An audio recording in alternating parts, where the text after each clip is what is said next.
I was thinking about you today when it comes to pitch and singing. And how I can't have any? I've been listening to Susan Rogers' book. This is what it sounds like, and I think it would be a fascinating book for anybody to listen to. And I prefer audible books, by the way, when they're read by the authors. She was Prince's longtime like studio engineer, like his head person in the studio, and produced with him. I mean, engineered with him. Hundreds of recordings, and then of course has worked with God knows who else. And she's now a professor at Berkeley, and her story in general is actually really interesting. But what her book is about, and it's co-written with someone that I can't remember their name. It talks a lot about how people hear music and how we like perceive it. For instance, today in this particular chapter, she was discussing how like most people today have this intrinsic like ability intrinsic internal intrinsic is that what I'm saying? I don't know. Maybe finish the thought and I can tell you. We have this ability built in to understand that how pop music timing works. I think intrinsic is the right word for that. So basically what she says is most people subconsciously already understand that after their brain hears 4 measures that the song's going to start, and after 8 measures it's going to go to a chorus or it's going to go to the next whatever. And there's words behind it, scientific, there's studies, research, but doctors. Yeah, but one of the other things that she had just talked about was pitch, and how they're one in like either 1 in 100 or 1 in 1,000. It was something like that. People are born with perfect pitch, and that some scientists believe that you can't have perfect pitch if you only can have perfect pitch if when somebody plays you the note, you can also like vocalize the note without or without even hearing it. Like if somebody said, "Give me a C," interesting. C. So one of the things that she says in that section though is how some people, no matter what, like the brain also knows that when something is transposed from E to G or E to F, even up just one spot, the brain also knows, oh, that's the same melody. But some people who have problems with pitch and tone cannot differentiate when they think it's a whole new melody. I mean, anyway, I was thinking about you earlier when I was listening to this, because when we did the musical, you practiced so hard to try to make sure that you got as close to perfect and on everything that you could. But I think that scientifically there might be something in your brain that's not turning on, that, because from just hearing her discuss some of these, like, they're not really symptoms, I guess. They're just the way we are, I mean, it's possible. I understand music really well. I took music classes in school. I was in chorus. I played the saxophone. I was in the jazz band. I can read music. I understand all of it. But you're right. And I also understand rhythm. I understand all the concepts behind it scientifically. But for whatever reason, when I sing, you want to tear your ears off. I don't want to tear my ears off. I think, first of all, when you're listening to this back home, I think that everybody should be singing. I think that it's one of the, and we're going to talk about this tonight. This is one of the things that I want to talk to Dorian and Casper, or Caleb, tonight. Why did I say Casper? Oh, that's their last name. Yeah. So, but I want to talk to them about the fact that as humans, we have this rare ability that not only can we express our needs emotionally, like what we need emotionally and what we need physically for food or whatever. But we have this rare ability that we can create this music any way we want to with our body. And I think when we do that in any way that's positive and uplifting and or, like not evil, Kid Rock, then, it's a good thing, you know? So, I think that some people are also just meant to be character singers, and that's what I am. So okay. No, let's talk about that because that gets us to the Tonys, right? So the Tonys happened last night. First of all, how fucking cool is it that Bonnie Milligan won a fucking Tony last night? super awesome. I I mean, mean, so rad. we went to see her performance at 54 Below in I don't even remember when anymore. It was a very long time That ago. was 2019. I think so, yeah. And then I saw her in Head Over Heels. You didn't see it with me though. I didn't see Head Over Heels with you, no, but I saw her in Head Over Heels. But who did see Head Over Heels with us? Alex, my friend Alex. Kelvin? Did Kelvin go with you? Maybe. Somebody from the crew went with. Oh, Felipe? I don't know. He worked at that theater. So. He was there. Alexander Cologne, maybe? I don't think you went to Alexander Cologne to. I don't think so. Anyway, like a match. Back to Bonnie. So fucking cool. Super awesome. Yeah. And Alex Newell, I think. Yes. First non-binary winner of a Tony. That was pretty awesome too. And then Jeremy right after that. Yeah. Also non-binary. And then the F word was announced in the Tonys. Listen, that was the funniest part. Like, did you see how quickly that what's the guy's name that broke his arm? Ben Platt. Ben Platt. Do you see how quickly that Ben Platt broke his arm?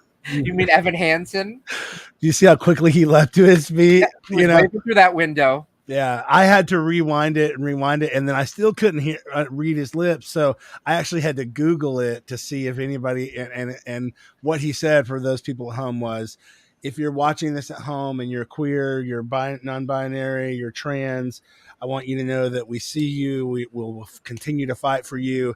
And then he said, as a kid growing up, I was called the F word more times than I could count. So I guess now I'm a faggot with a Tony. And that was so awesome. Yeah, no, it was a really lovely Tony Awards. I haven't had a chance to see most of the things any of the things that have won really.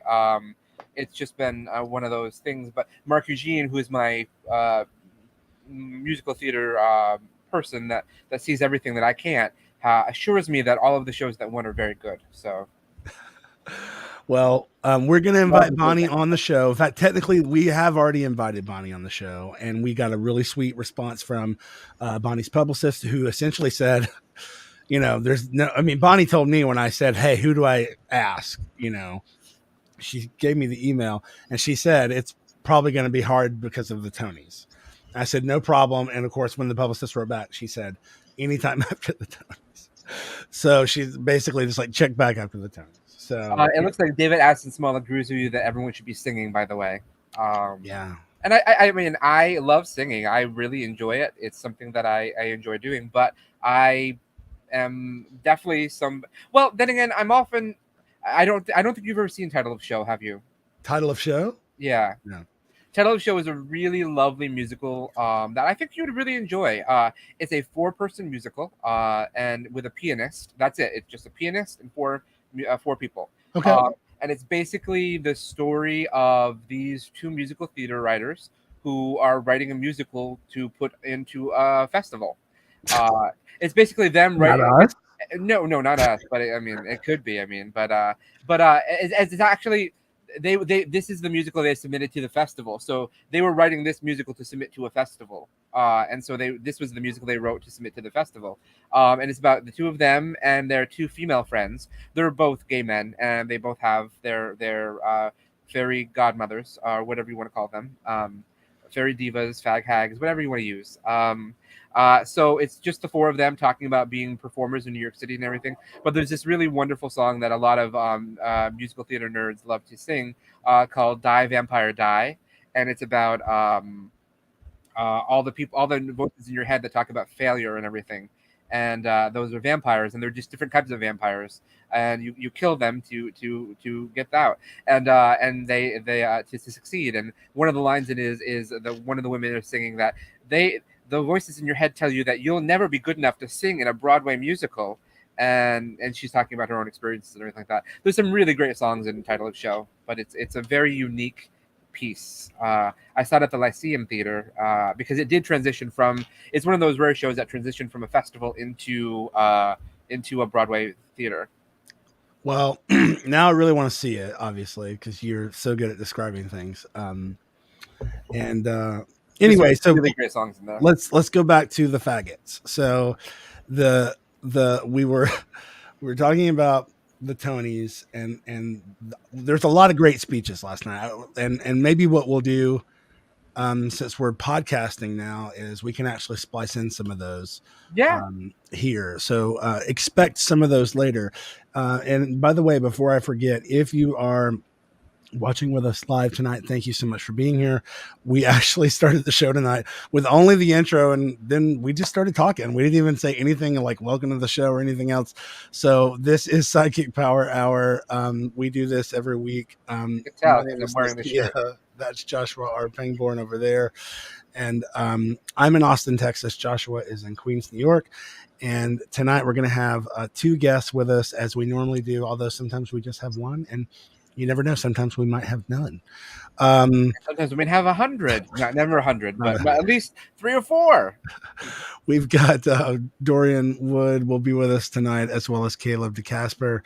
And I have to say, before either of them get here, like they are both just so talented and so just so special in so many different ways. And so I'm super grateful for them being here tonight. And I can't wait for the Crooniverse to kind of hopefully hopefully people have already seen the post and they've already started, going down those rabbit holes. Well, I'm excited because you've talked about Dorian for a long time now, actually, about bringing Dorian on the show. Yeah. And I know that you showed me some of Dorian's work. Dorian is very talented and very much in line of some of a lot of the missions that we have in our shows. And then I'm really excited because you've talked about how great Caleb is as well. So I'm and the whole Austin music thing, because Caleb's in Austin, I think we're going to be able to have even a little bit deeper dive into that part too. And that'll tie into, because we are going to have some other Austin guests on, like Johnny Gowdy. We're going to have on the show.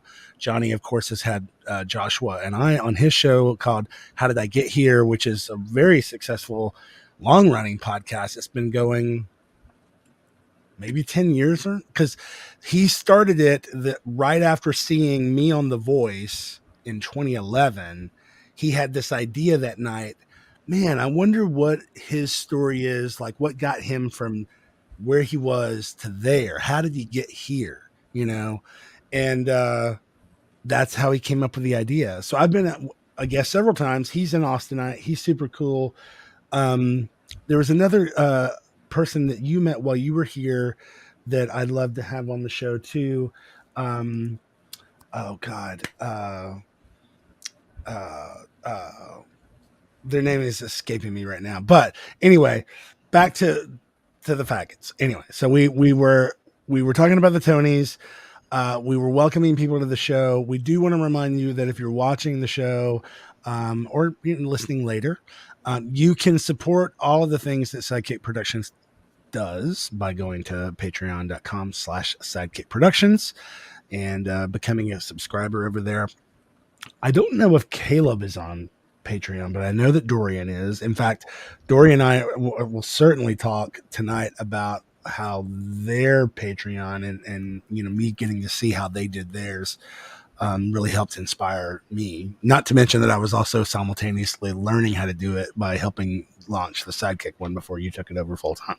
We tested the waters with me, and then Nakia sent me off sinking in the ocean and found out his ways of doing things. That's right. That's right. Okay. Well, you are wearing a shirt, so tell us what you've got on this evening. Well, I am wearing the SideKick Power Hour official SideKick Power Hour shirt. So you can get this on our website, sidekicksupermarket.com. And all throughout the month of Pride, you can use a special coupon, Crewniverse Pride, to get a discount on anything you purchase there.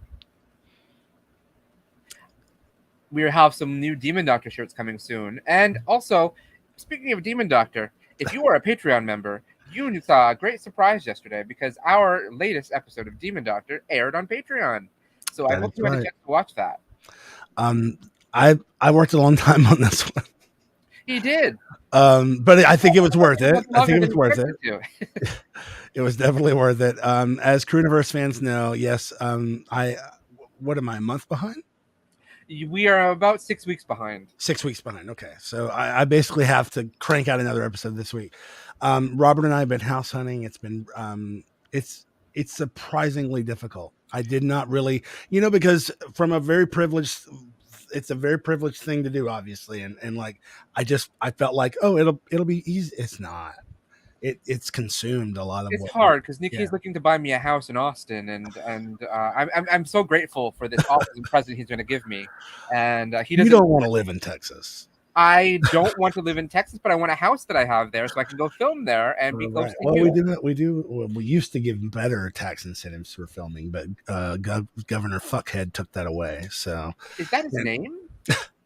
It is. That's one of the many names, and I'm sure Dorian will have some more names for Governor Fuckhead if they come up during our discussion when they're on the show. And they'll be with us in just a minute. Before we bring them on, we're going to take a real quick break. But before we go to the break, I wanted to remind folks that this is a podcast now, and so it will be coming out in about 6 weeks. It'll start turning into a podcast that comes out on like Apple Music and Spotify and all these other podcast platforms. And we've learned a lesson that we can't play the music of the artist that's with us live in the studio because we're streaming on YouTube and Facebook, and it just starts shutting down streams. So tonight, when we say things like, let's take a listen, we may not be listening. So just don't freak out. It might be like, let's take a listen. And then we just pick right back up and start talking again. We did have some comments, Nakia, very quickly about your shirt, apparently. The Chunkahedron says, I love the Daniel Johnston shirt, Nakia. Well, thank you very much. And Ninja Tyler Black almost said the exact same thing at the same time. So, well, I wanted to give Chunkahedron a shout out because they posted a photo of them wearing a Demon Doctor shirt today. And it looked very nice. And it's the one with my character on it. It is. Yeah. So Ninja Tyler Black also wishes me a happy birthday because my birthday was officially 3 days, less than a week ago at this point. So that's right. And that was so much fun. If you want to give people who weren't here last week just a quick overview of what we did while I'm pulling this next segment up.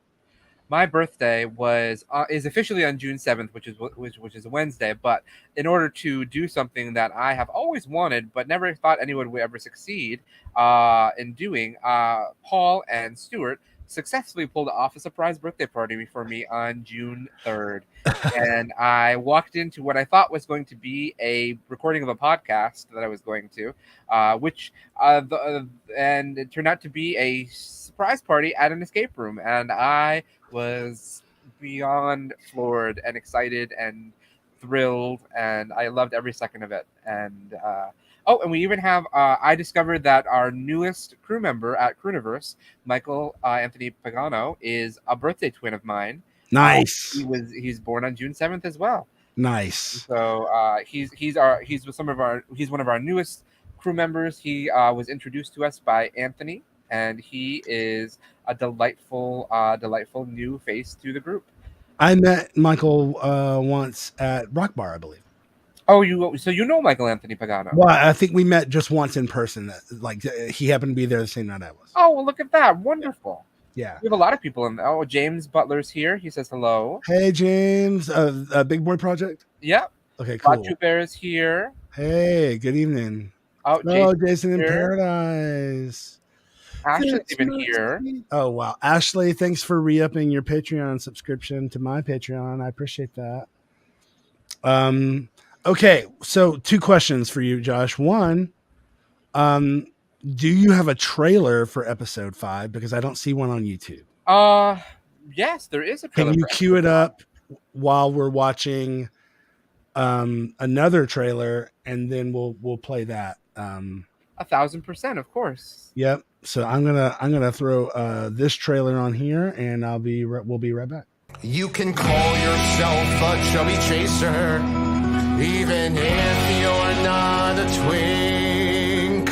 You wanna hurt me? Well, I say yay. Sex is the best sex, that's what they say. I'll say it once, I'll say it twice, so listen to my advice. Come here, just a little bit closer. I'm a laugh machine, I'll leave you tickled pink. Let's clown around if that's your kink.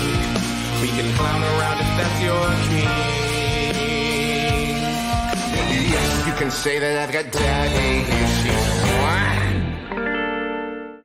Sound is speeding, cameras are rolling. This is day 1, take 1 of... Why do you have 2 different cameras? What? Oh god, this footage is gonna look like shit. I've got a crucial audition, and it is imperative that everything go flawlessly. Do you understand? Mm-hmm. Excellent. What if we said no? I'm fine. Are you okay? We have a fabulous guest for you today. Yeah, you want to talk about Emmy? She's great. So glad that Emmy's making a comeback. Although I suppose, did she really go anywhere? She's just been sort of bumbling around, hasn't she? Do you know who I am? You are a has-been from the 90s, Emmy Hart. She is brilliant, strong, and she is so humble. I'm the glue that holds Emmy together. So without me, she's just kind of like a fart in the wind. Felix, you slept with my mom? No. Sex in my 60s is the best of my life.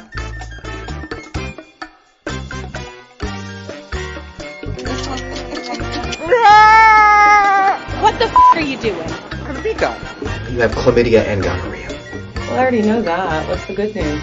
Emmy, you need these eye drops because of your drug problem. Look at how red your eyes are. Oh my god. I'm overcome with emotion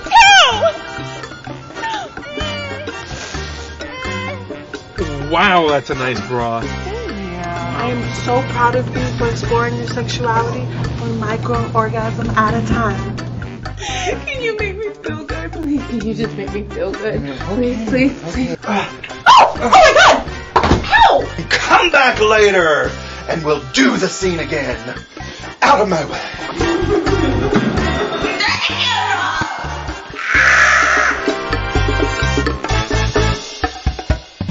Can't wait. You don't have to wait because it's already out. We already finished that season.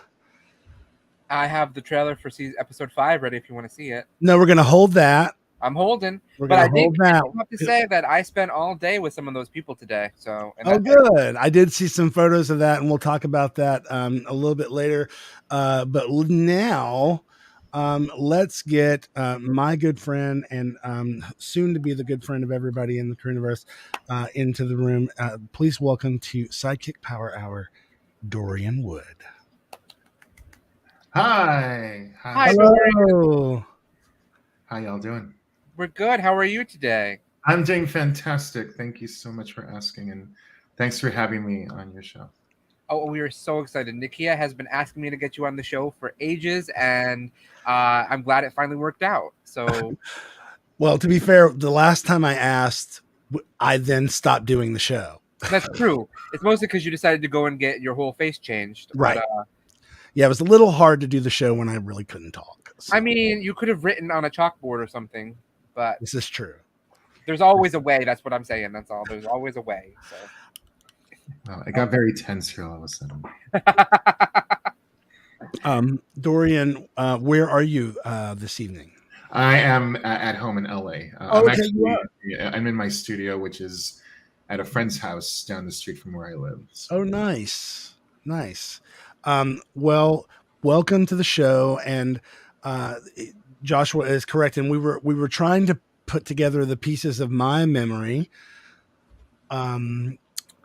earlier of I know where we met in person for the first time, but I could not remember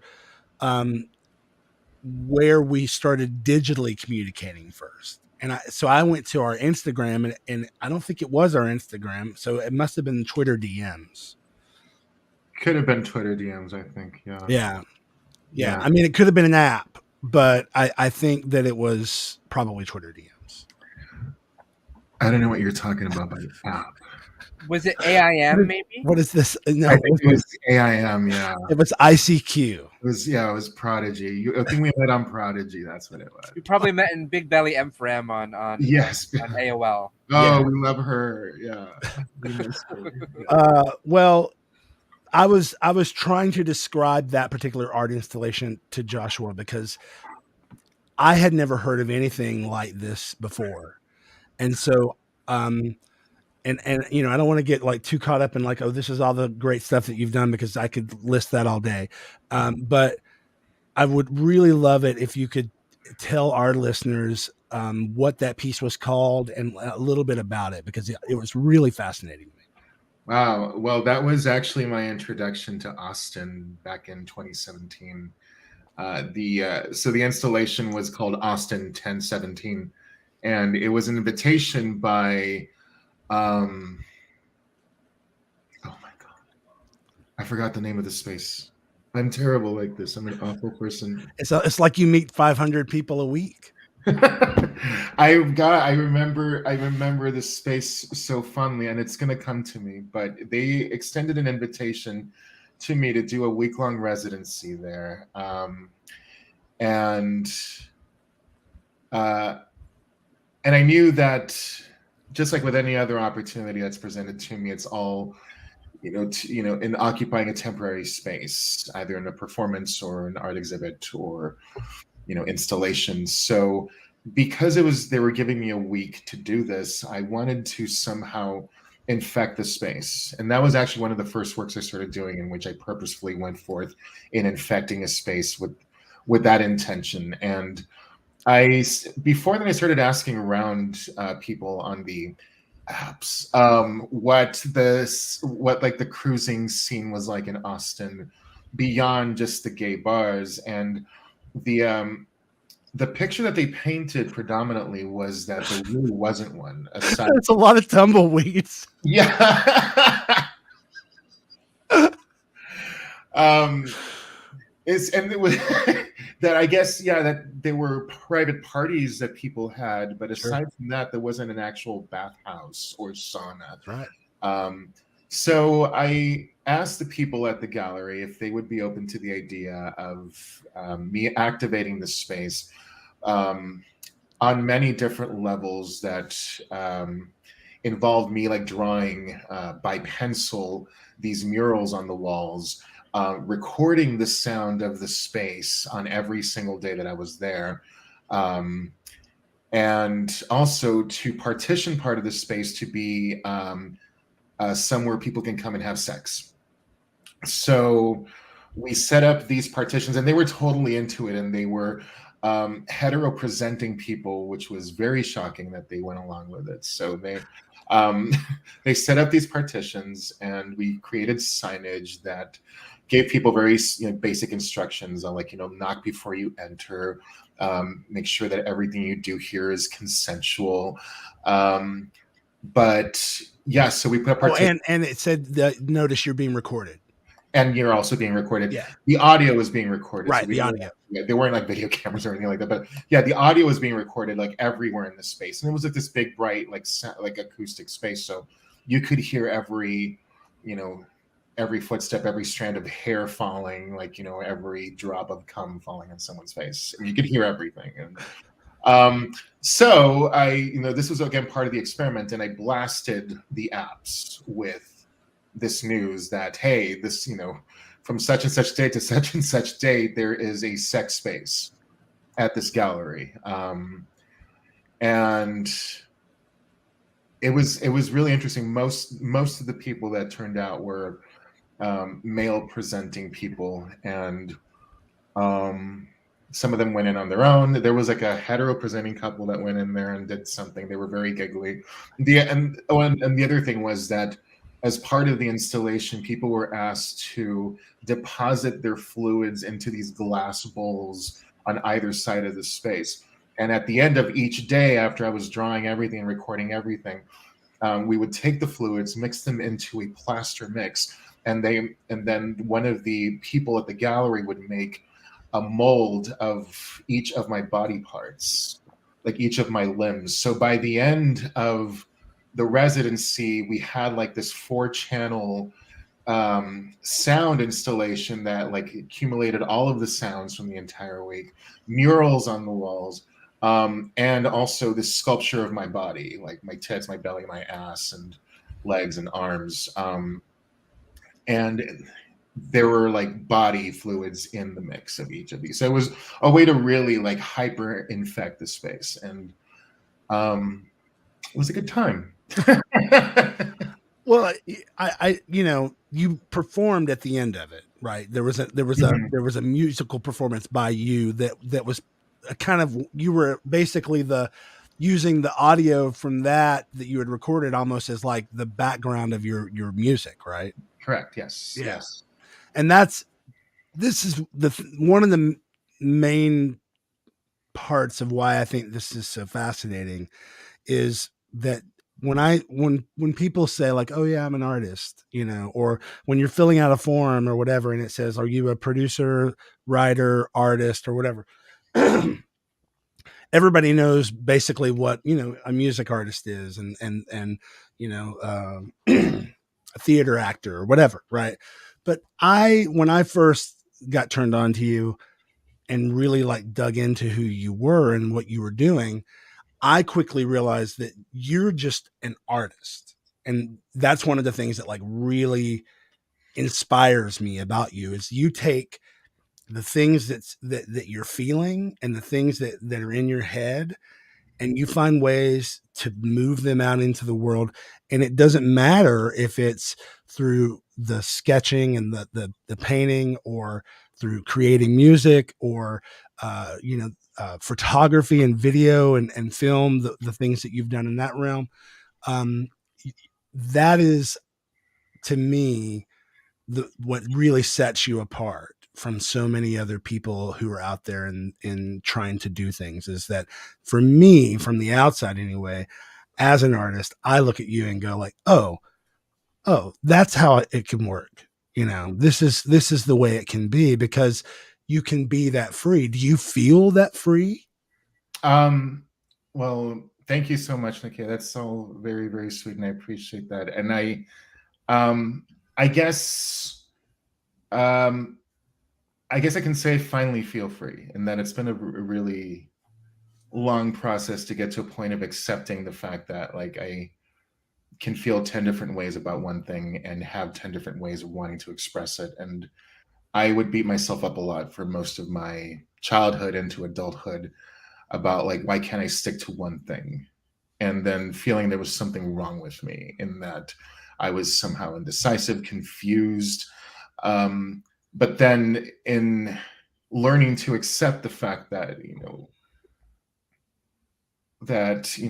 I think as humans, we all present the true complexity of who we are, and I feel that's balanced out by what we have been taught to hold back.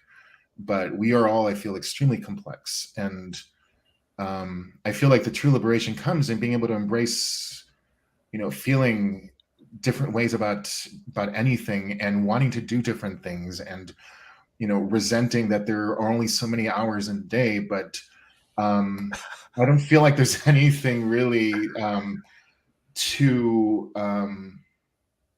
there's no necessity to really hold back on all the things that you want to do. And I feel really grateful that I have been offered opportunities to present in different mediums, but I think a lot of it has just really been, I don't know, I really just not overcoming this fear of, oh, I'm going to confuse people. People are going to ask, what is it that you do? And I won't even know how to explain it. And I'll present it to them and it'll just confuse them to the point where they'll get turned off and walk away. And if they do, it really has nothing to do with me. But rather just what people's tastes are, what they're able to onboard or not. And that's totally fine. And it's, I think that's, I don't know, I feel everyone can do many things. And, we are taught for so long to have to stick to the one thing that fills us with the most joy, that we are in competition with ourselves to say, well, no, this is what defines me. I am this, I am blank. And that is extremely heteronormative to me. And I feel like, we can all agree that, the queer people are the liberated people. That's a great segue into this other thought I've been having a lot of, and that is, I feel like we're liberated because we're choosing to evolve, and we are a forward, presence, force leading towards evolution, because there are so many things that need to change, and the only way we can evolve is to just try to do that as outwardly and deliberately, I think, as we can, right? Mm-hmm. And that is what really, I think, again, just one of the things that from afar, the very first thing that I saw of you was because of Tumblr, and it was your video. I'm not going to try to pronounce the word. It starts with a C. Corpulencia. Corpulencia. Yes. Okay. And I was shocked, turned on, intrigued. There was moments when I had to rewind it, because I was like, what were you doing with your voice? It was the closest I'd even ever heard someone kind of like phonate in that way was maybe like Anthony and the Johnstons or something. This really amazing control you have over your vibrato. And I was just very impressed, right? But I was also like, how can you do that? How can you put yourself that bare and open? And that was probably, I think, 2017 when I saw it. Yeah, it would have been around the time that it came out. And then I think you were in Austin the first time around 2018, maybe. And I was just so fortunate that I had already seen that work of yours. But, again, it was because not only did I see how you were putting forth these really strong visual ideas with your music, that's in and of itself really cool as a musician. But then once I dug in, I was like, oh, and they're queer, and you were completely naked. And as someone who has been in and around like the chub chaser, gainer, grommer, all of these things, bear world or whatever.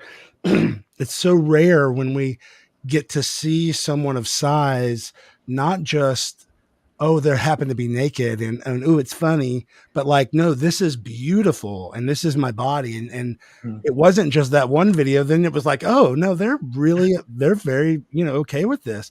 That helped me to be okay with showing off more of my body. And it wouldn't happen without you. Well, I think you're beautiful. Thank you. And Josh, you're beautiful too. You're both so gorgeous. I mean, we're talking about like centuries of having to shed our bodies from what has been pushed on us as far as what beauty is. Right. I mean, it's a lot of work and it's exhausting. And like, I feel like, we're each doing what we can to address the beauty that has always been there. that beauty is not a specific body part. It's or a specific body type. It's not. It's beauty is the embodiment of existing, and to be able to share your own beauty, I feel is I mean, I love receiving that when people do that with themselves. When you see the joy, when you experience, when you receive the joy in the liberation of people's bodies, like how can that not be intoxicating? And yes, and if it turns you on, yes, it turns you on. Interesting you bring up the whole chub chaser and gainer encourager themes, because I've actually I feel, I mean, I will say that I feel two ways about all of that. On the one hand, I acknowledge that kinks and tastes and turn-ons in general are something that we should embrace and make spaces for. On the other hand, I have found it in me accepting my own body and expressing my own beauty, it has been a challenge to rise above the idea that I can only exist as a fetish. And in the eyes of many people, and certainly that's what I experienced among many queer people, gay men specifically, who and still do will see any form of body expression that I put forth as a pair of tits, a hot belly, a hot ass. And while I acknowledge I have all of these things, I am not limited to these things. And they will vocalize what it is that they want for themselves and will very publicly take me apart in that way. I do have an issue with that. In that I feel like even in the world of the apps, there seems to be, I detect maybe a little less now as we move forward with a form of wokeness, but I feel that there has been an allowance for that kind of objectification of people and how we allow ourselves to be seen as, a dick, an ass. Let me see that ass. How many times have we received that kind of greeting on an app? Sure. Let me see that ass. Show me your dick. How big is it? Woof, hot belly. And it's, and I'm like, when you're showing the goods, when you're presenting in a sexy way, and sometimes maybe that is what people want and only want that. I say for myself, though, it's really, as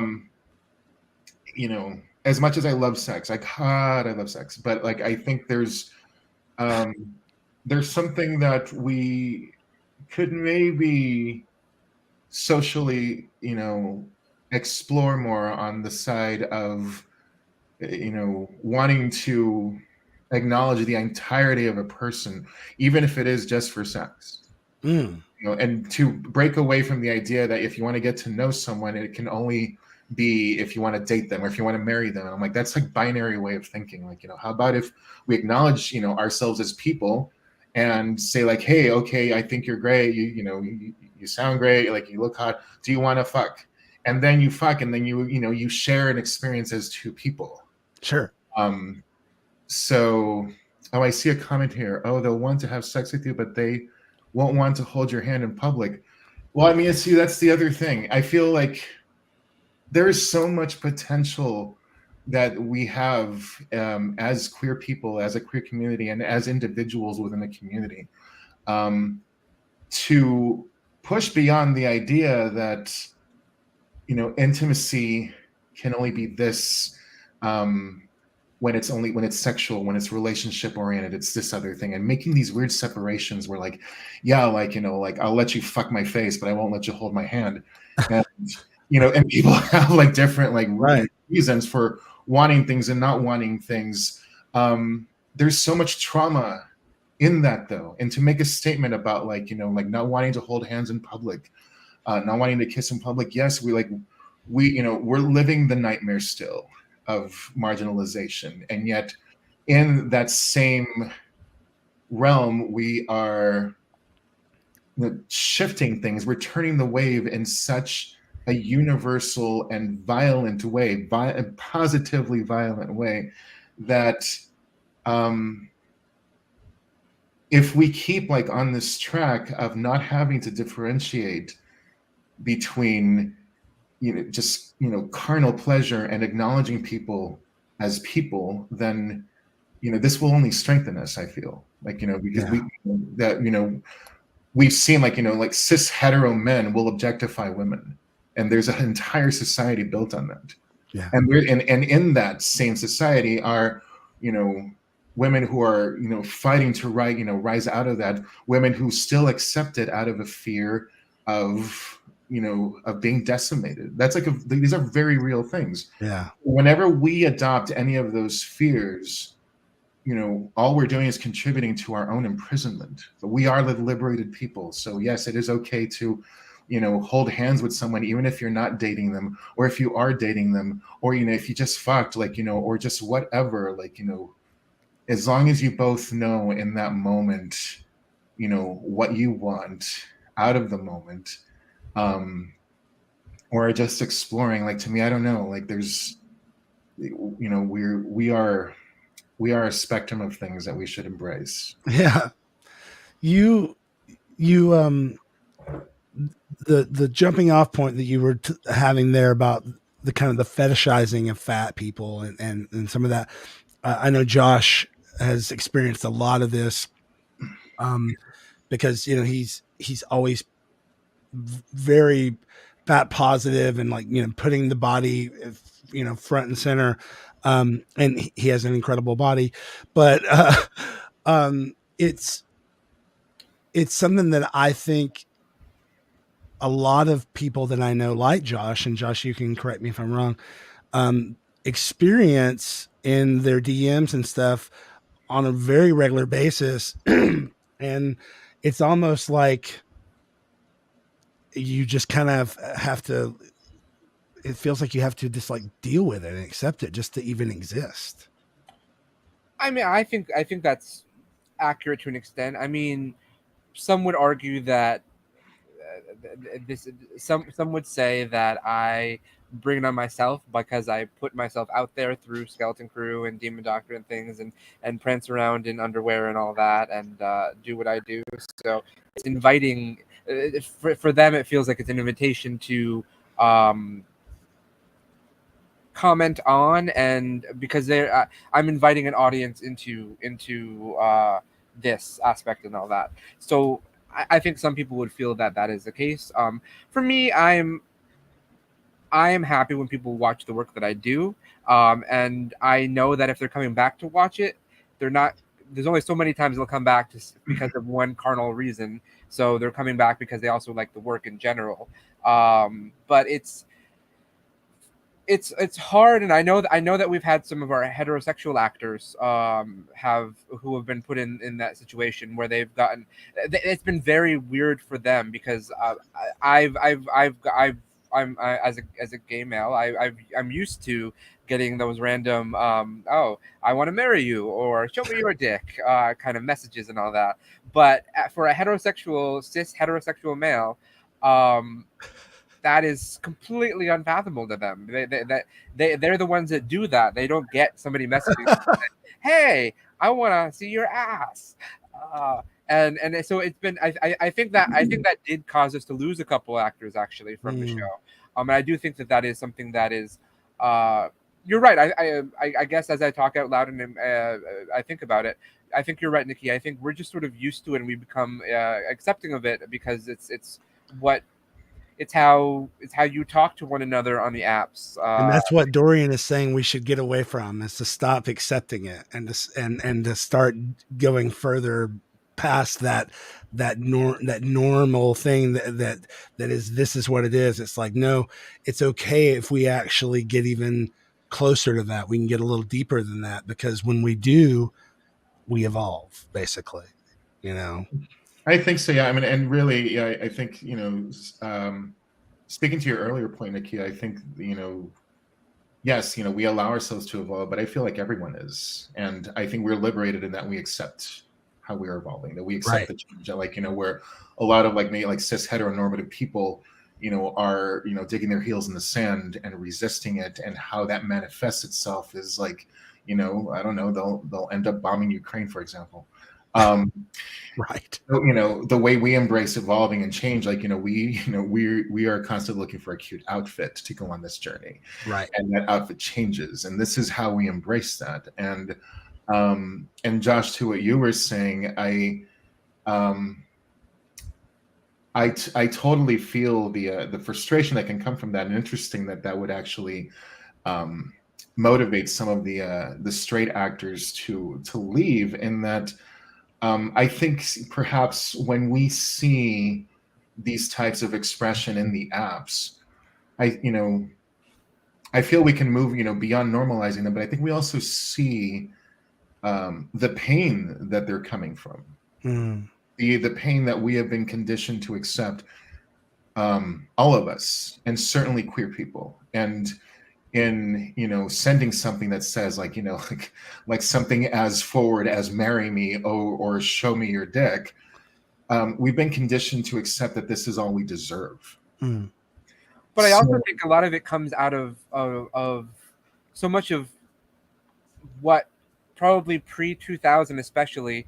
It all comes out of people who grew up in worlds where they had to hide what they were, and it was about getting a need met as quickly as possible, because if you spend too much time getting that need met, you will get discovered, and you don't want that to happen, especially growing up in small towns, and you're like, we're gonna really have a quickie and then get it out, and no one will ever know that we just did that together with another man. So I mean, I think that a lot of that is because of a need for speed, I guess, to make it happen as fast as possible and cut out any of that small talk or a real intimacy of getting to know one another, because there's not a lot of time for it when you're terrified you're gonna get. That's part of the pain and trauma too, that where it's coming from. Yeah. Right. The pain of really accepting that to be queer is the most horrible thing. And that the liberation that we exhibit, that we've exhibited through media, through art, through everyday expression, is the thing to be the most feared, because it's the one thing you can't control. So then when people still live within that, when they feel that all they can have, I want to tell these guys, like, you can have the show me your dick. You can you can have the let me see that ass. You have to wine and dine me first. And I'm not even talking about actually literally wining and dining me. Like, I kind of like that. But like, at least, just, ask me how my day is going. And we don't have to get into a whole thing. You could even be like, I'm gonna be like, good, and you'd be like, good. I'm actually like feeling kind of horny. I'm like, oh, okay, what do you like to do? And I will engage, and just acknowledge me as a person first. Right. And that right there, just like at the most basic, like, is something that so many gay men feel they don't deserve. Right. That it's like, yes, you can get to the pie, but like, would you just walk into any, Denny's and say, show me the pie? There's a way to do things. You have to be, you greet the greeter, you're seated, they take your order. Like, where in this world is it okay to just go in and demand something? Right. And when people do that, it's because they are afraid of what happens if they don't. If they're afraid of rejection. And we, again, have been conditioned to fear rejection. I mean, men fear rejection, like, that's like their biggest fear in the Sure. Rejection, humiliation, and it's painful. It's painful to witness. It's painful to be in that energy. But when people make the decision to break away from that, like, something truly magical happens, and you make connections with people, and these connections can last 10 minutes, an hour, years. And that is, again, the beauty of allowing ourselves to be liberated, is that, like, like Nakia, you and I, for example, like, we met like on social media, and like, we've chatted and we've gotten, I feel like, very personal, and obviously to like, you're extremely talented, extremely like sexy, like, but also like your kindness was also like a huge turn on. Oh, thank you. To say, and like, to me anyway, I will put it out there into the world. Kindness is an actual turn on for me. Like, it gets me really worked up. Like, when someone is kind, And I'm not talking in the like mind your P's and Q's type of way, or like, you know, tipping your hat, milady type of shit. I'm saying I'm like actually being like just a kind person, and however that manifests itself, you know, is to me extremely sexy. It is, and you know, thank you for that, Dorian. And I'll also, back to your thing about rejection and all of that. I've been in therapy since I was 18, so that's basically 38 years. But over the last few years, I've been specifically in this men's group therapy, and I've learned so much more about myself because I not only have these great men in this group with me, but then my therapist in that group is my individual therapist. So I get like, he gets to see me interact with people, and it's changed a lot for me. And one thing that came up pretty recently was I've realized for me that I experienced so much rejection as a child, and in my adolescence, that I believe part of what draws me to the app's experience is the fact that I'm constantly being rejected, so that I feel that familiar, that comfortable place that is that of what I'm used to, right? That helps to enable old behavior that's not evolved. That's, you know, and so when I recognize that happening, I have to like take a break. You know, I have to be like, okay, I'm just not even going to bother with those for a while, because it can be, and it is specifically designed to keep you in this loop, right? And for some people like me who have experienced a lot of that, I think it can be particularly traumatizing, you know. And I think it's important for us to be that's another reason why when we're on these apps, like, you never know what's on the other side of that. Like, show me your dick. Oh yeah, thanks. My dad just died, you know, like, or whatever. You just don't know.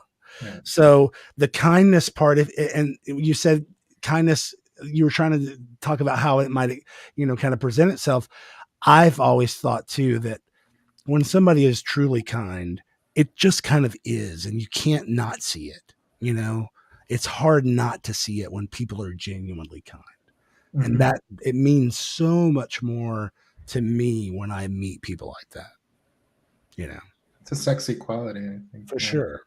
Yeah, and it's really, yeah, and I feel like even like, you know, the antithesis to kindness really comes from a place of pain, and there's just so much pain. There's so much pain in this world. There's like so much resistance to liberation because, you know, we've been conditioned to accept pain as a way of life, and you know you know what we may perceive as like being like highly insensitive, like, you know, show me your dick, and you can be going through like, you know, a really, you know, like troubling, intense emotional time.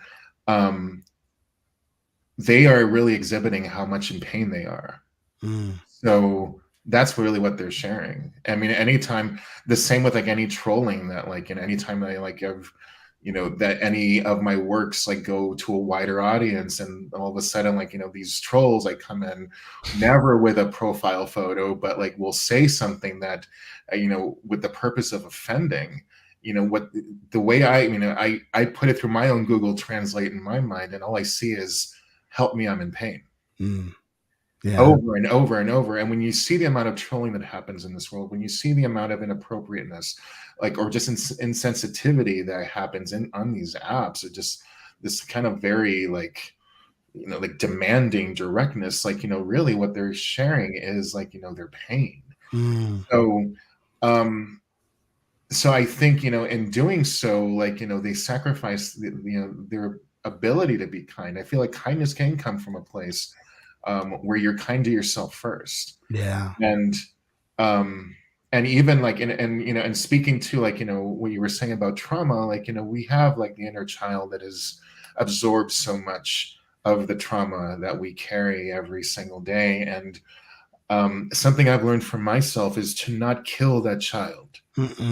Like obliterate that child, because then that means the pain will go away. No, it's to acknowledge the child is there, to acknowledge the pain is there, but that the child does not deserve to take the wheel, and to not demonize the child either for being the bearer of trauma, but rather what are the good qualities of the inner child, like, you know, the ability to laugh, to make someone laugh, you know, the playfulness, imagination, playtime, like, you know, when we're able to let our guard down and just play, and to create spaces, you know, that invite this kind of playtime, those are attributed to the inner child. And I feel like, again, as queer people, we are championing that we can go in and not demonize the inner child, but rather be very mindful of how we invite that inner child into who we are today. To know that we don't have to identify as the inner child constantly, but we also don't have to live in the binary of completely rejecting it. Yeah. Chakahydron says a lot of times negative attention is the only attention people get. And I'm not exactly sure how you meant that, but when I read it, I had like 3 people that immediately popped in my head from like the old days of Tumblr people would reblog them on my Tumblr, but it would be these hot photos, but they would just be long, like rants about how terrible their life was and all these things. And I always used to think, like, do they do that to themselves? Are they constantly just like, you know, attracting this negativity? And so when I saw that comment just there, I thought, oh, do we do that to ourselves though? Is that what's happening? Or is it that they actually just always somehow get bad interactions? I mean, if we talk about really what, like, the complexity of being alive is that we are constantly inviting, I feel like, all sorts of energies. We surround ourselves with all sorts of energies, and some of them take center stage in our lives, you know, for whatever reason. I've learned that if there's a type of attention that we're getting that we are not happy with, we don't deserve to get that attention. That to only get negative attention, I think a big part is to say out loud and to really embrace the idea that, like, you know, if what I'm getting is mostly negative attention, I don't deserve to get that. I deserve much better than that. I deserve respect. I deserve good attention. And then from that point on, really analyze environment, analyze the self, analyze, like, you know, am I the one giving myself the attention first that I want from others? It's back to loving yourself. Yeah. Back to loving yourself. And that is really hard. It is hard. It's really taken me a long time. Yeah. And it's so, like, and I'm still working on it. I'm certainly in a better place about that than before, but it is not a straight line. It is not a straight line. I have my days where I'm like, I do not love myself. And the challenge right there is to not yell at myself. Right. Taking a step back. That's where you don't want the super ego, the old man, to come in and be yelling at the kid the whole time. Exactly. We don't need that person. Right. We need to be like the self-parent that we are today, to be like, okay, no, it's all right. It's okay to feel like this. We don't need to punish the inner child for having a bad day. Right. But you need to tell the inner child, we need to tell the person that we are today that we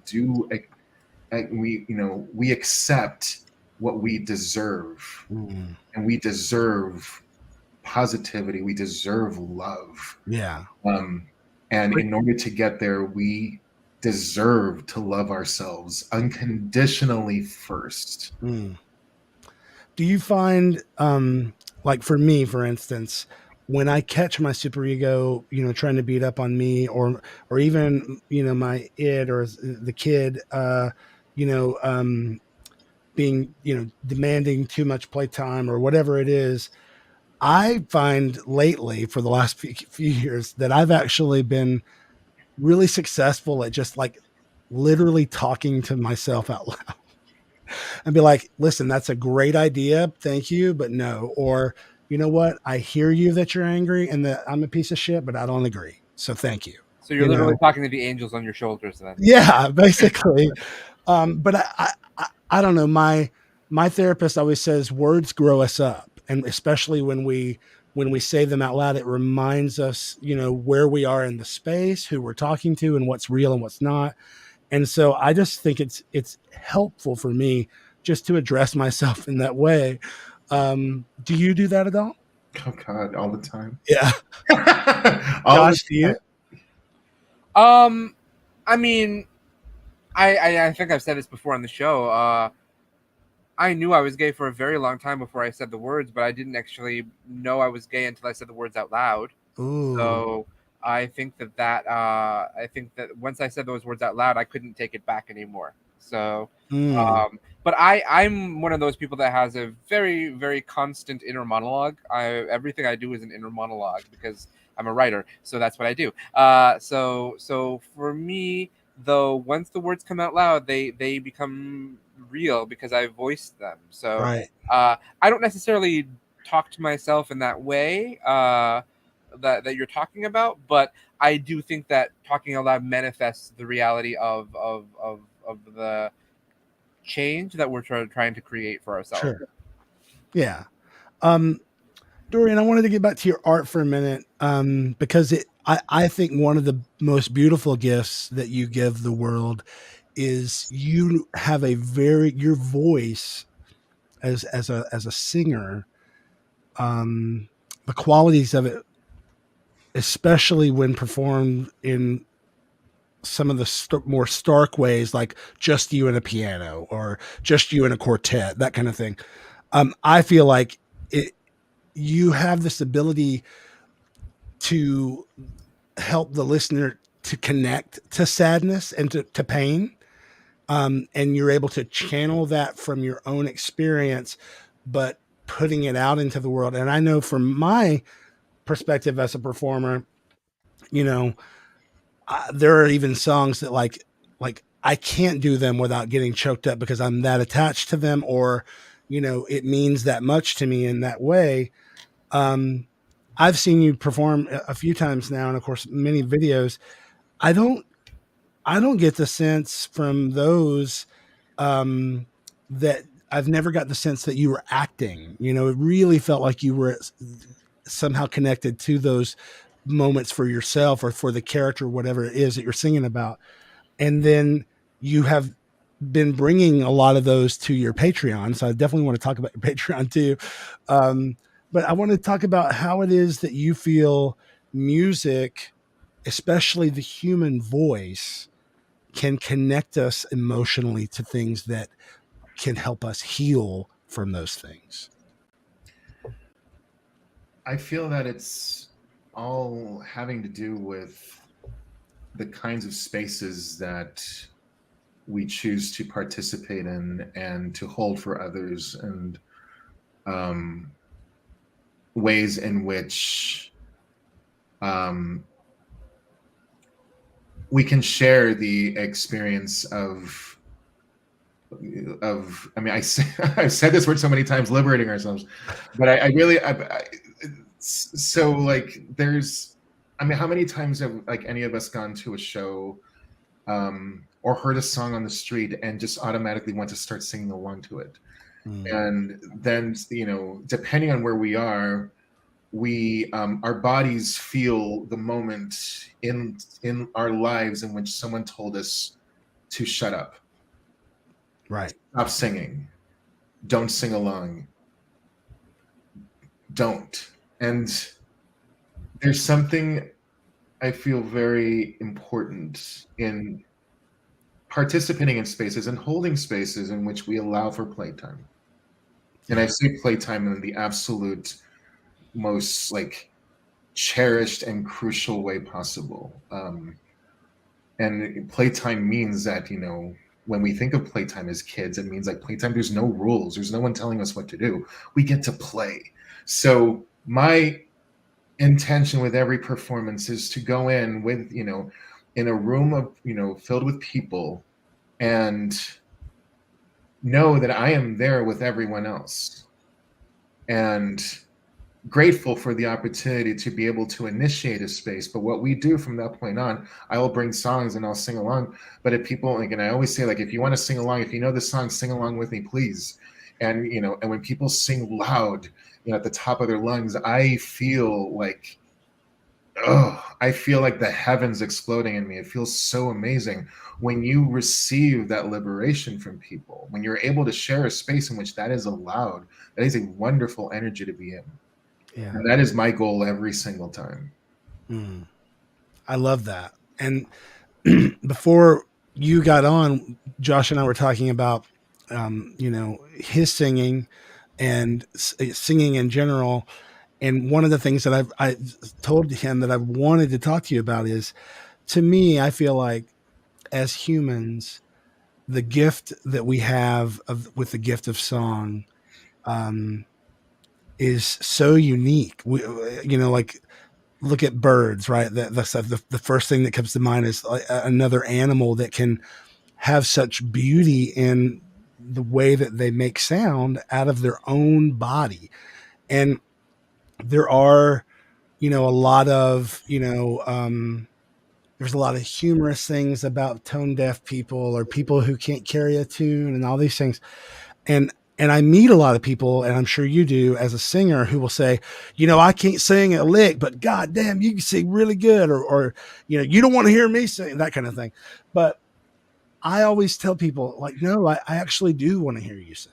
Like, I think that it's something that we've been given that can heal us and help us connect in so many ways. So I do want to hear you sing, especially if you don't think you can sing. All the more reason, because it's the same thing I would tell somebody who was like, oh, that really hurt. I would say, well, you just need more practice. But I think that talking about trauma and everything, as somebody who did not grow up as somebody who wanted to have people hear them sing, I heard that constantly from family. Stop singing. Don't want to hear that. Don't sing. Don't sing. Or in yeah, it was just one of those things that I had a boyfriend who told me that I sing like a goat. And that well, yes, but that whenever I open my mouth to sing, that is what I hear in my head still. It's been almost 20 years since I've had that comment heard, and that is still the comment I hear when I open my mouth to sing. Oh, Josh, you've never told me that before.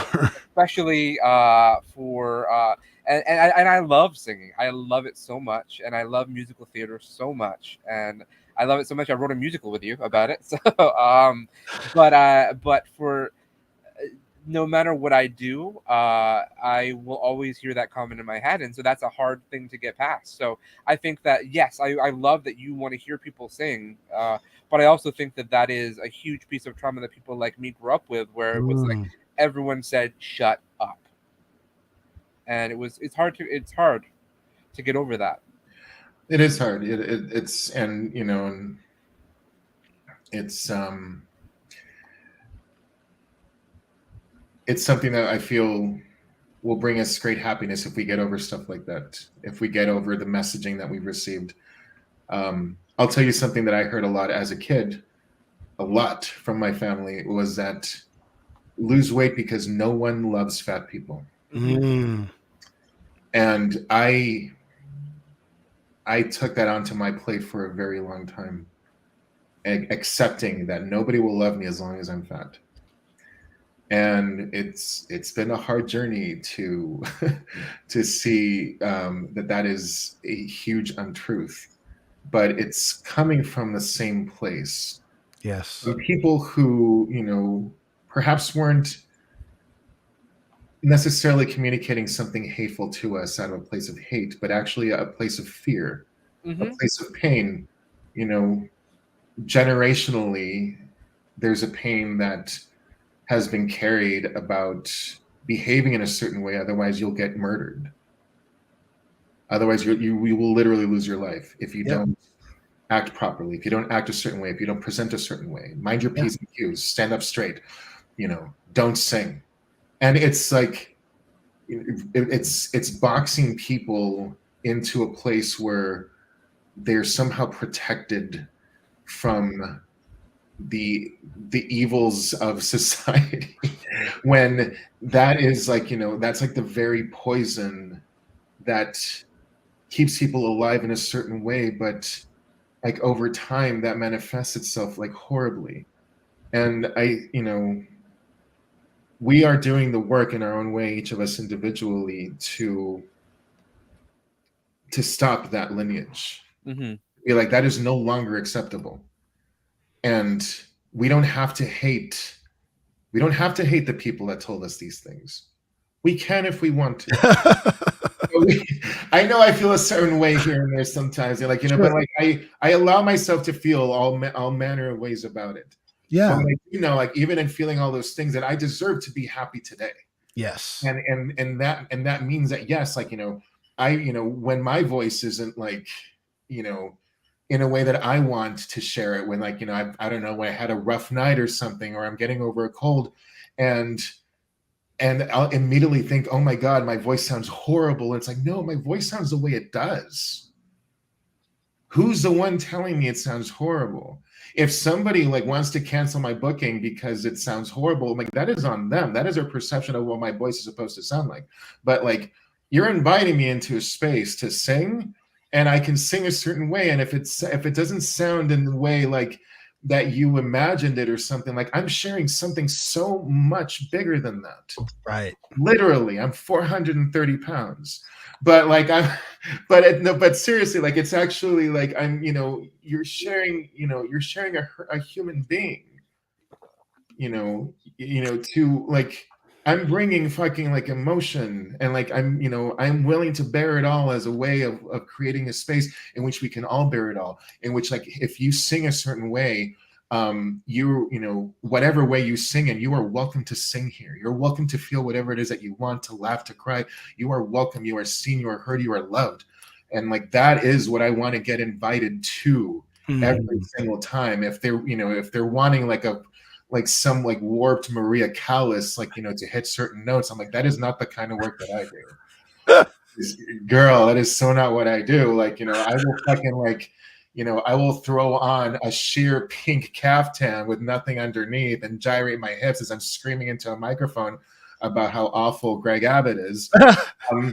I was just having this vision of you in the middle of a field in the soaring heat in Austin, inside of this old barn, on top of this, I don't even know what that was, some weird stage that was like a tower in the middle, and Thor was on the floor with his drums, and you were up there for probably a good 15 minutes in these crazy lights and this super loud, expansive, you know, music happening, and just over and over again, just like, fuck Greg Abbott, fuck Ron DeSantis. And it's just like over, and it was just like this.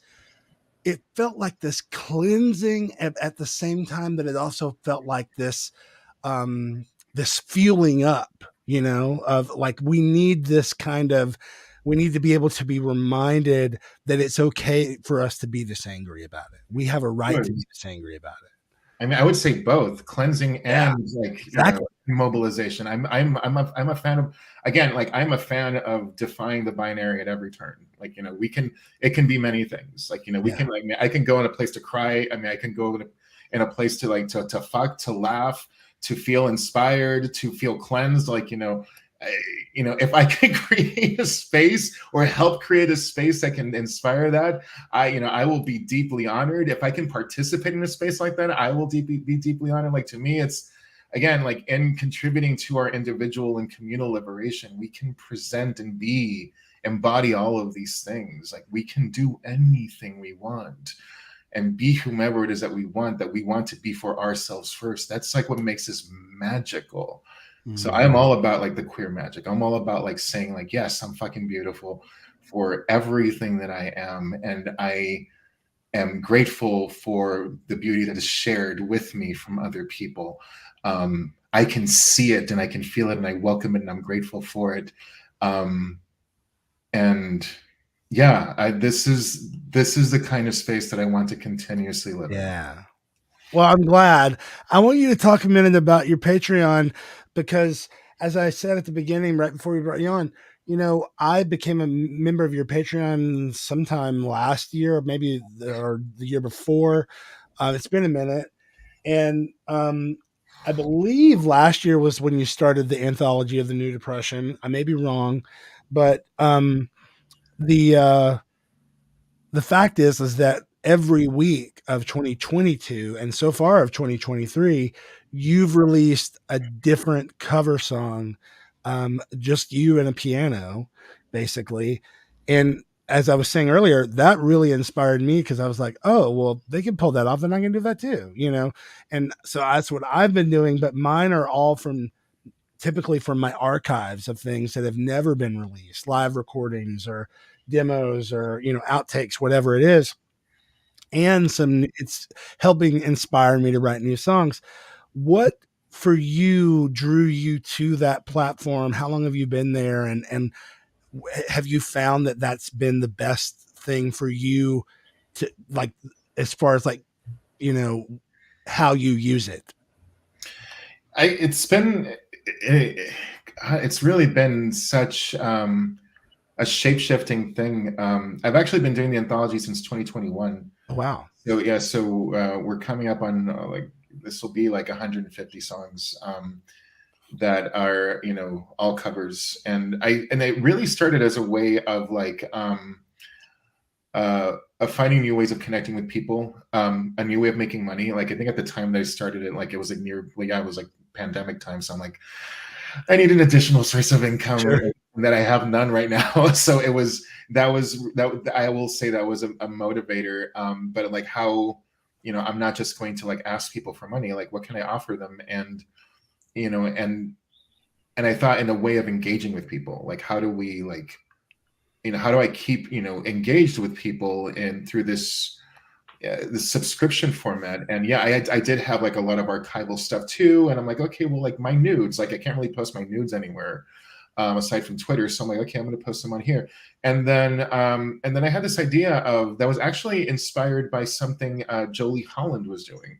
And she's, wonderful, wonderful artist, and a good friend. And she was uploading a different song every week. And I thought well, what would be my motivation to do it? And I'm like, well, I just love other people's music. And, and as a fan of other people's music, I like singing along to them, to their songs. So I'm like, okay, what if I just record the songs that I want to do? And I think that's why I called it Anthology of the New Depression, in that it was, I think we all discovered during pandemic that the most important thing to do in life is what you want in that moment, because we got a taste of, the fragility of life in a way that we didn't anticipate. So I'm like, I'm just going to do what I want. So I'm going to do the songs that I want, and no rhyme or reason other than, this song for one reason or another has impacted me. Back when I was coming out, when I had this really great hookup, or just I heard it the other day and I wanted to do it. And that is really what became this challenge to do a different song every Friday, continuously since the beginning of 2021. And it's been a wonderful way to engage with people, because these are songs that people recognize, that have a certain importance in their lives.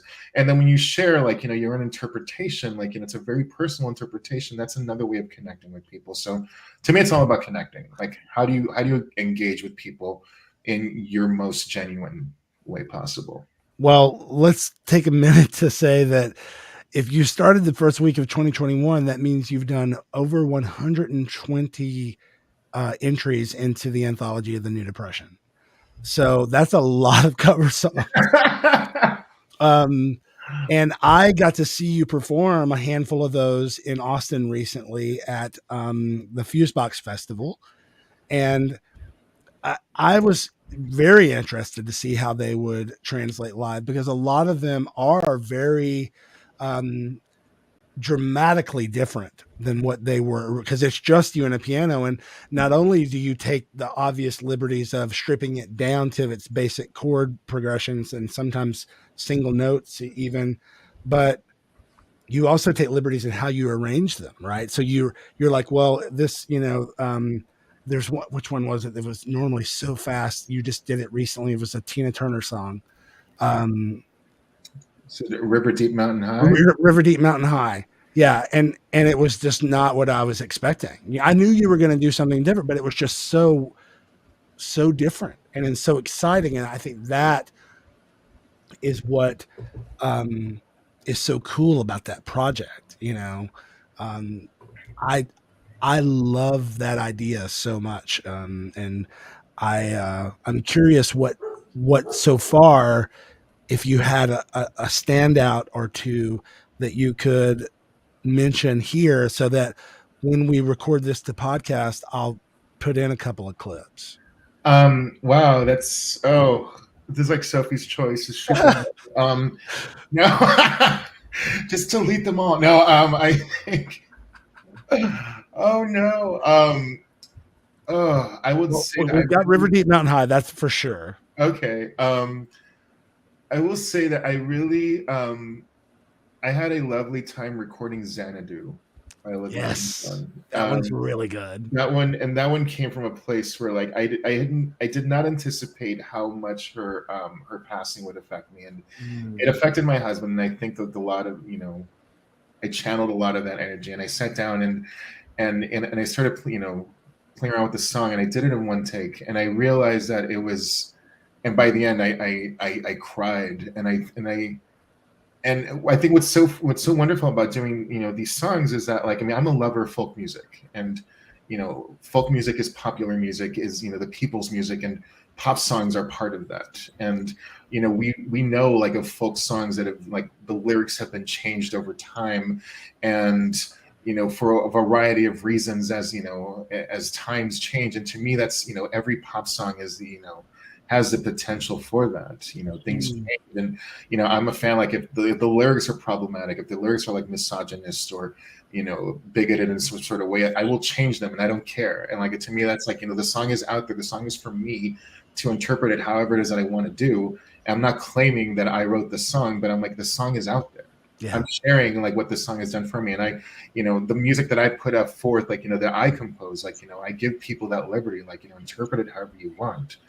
Yeah. This is it's to be enjoyed, and however it is that you want to enjoy it. So that to me is what popular music is, and of course, when it is big names, I have no problem covering them, and if they don't see a cent from it, I'm whatever. That's a terrible thing to say. I cannot believe you made me say that, Nakia. No, but you've done some great ones. I think there was an Annie Lennox one recently, maybe, and a Garbage one that you did. So lots of really good ones. Dolly Parton. Yes. Definitely go over. I believe it's patreon.com/Dorian Wood. Yep. So definitely check that out. We, between Joshua and myself, we share a lot of Patreon members. So hopefully some of those folks that are listening out there in the Crewniverse tonight will give it a shot. We are going to take a quick break, and when we come back, we're going to have Caleb in here with Dorian for just a little bit, as we like to have a little, as Dorian, to use Dorian's term earlier, we're going to let Dorian infect Caleb, and Caleb infect Dorian, and then we'll say goodbye to Dorian. But we'll be right back after these messages. Josh, if you want to queue up, this is the trailer for the latest episode of Demon Doctor Season 2, Episode 5. I screwed up big time, and there's nothing I can do to take it back. Turn it up. Derek's friend, he's dying. Did you know we can't search mugshots based on capes or cloaks? Well, then I screwed up big time, and there's nothing I can do to take it back. Derek's friend, he's dying. Did you know we can't search mugshots based on capes or cloaks? Well, then this complicates things, then. What do either of you care about me? What do I have to do to no longer be a human? All creatures are dangerous, Detective. Especially when cornered. You want to spit on a dying friend? More like an acquaintance. Hey, that is something that I would say, not you.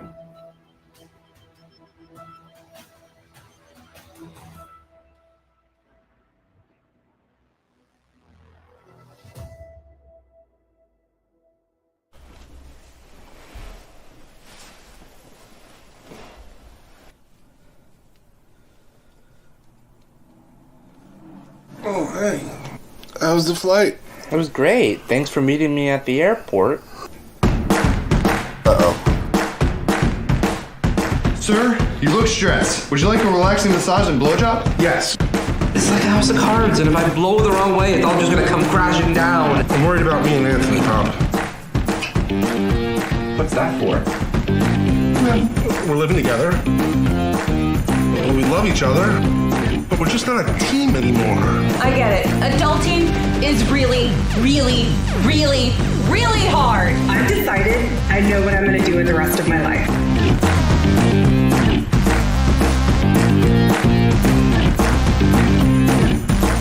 So you've heard the story about my killer day. Heard it. I live for it. I live my life. And I don't think that you could say that about yourself. I am tired of giving you sage advice only to have you rebuke me. Last night we played Hide the Rattle, and I still haven't found it. Oh, this is a gay bar. I'm sad. Spelled CHJD, the H is silent. Why? I mean, hi. All of you are idiots. Except you. I'll leave you all to figure out who I mean.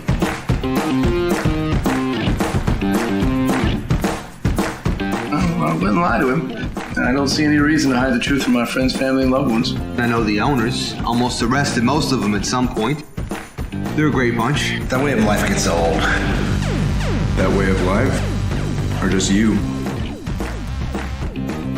I guess it's good that I have such a great sense of self-confidence. I'm looking for a real bear god. Who changed the light bulb in the sex spot? It's way too bright in there. Don't you remember the good old days of playing male prostitute in the backyard with your buddies? It's only prostitute now. Gender's dead.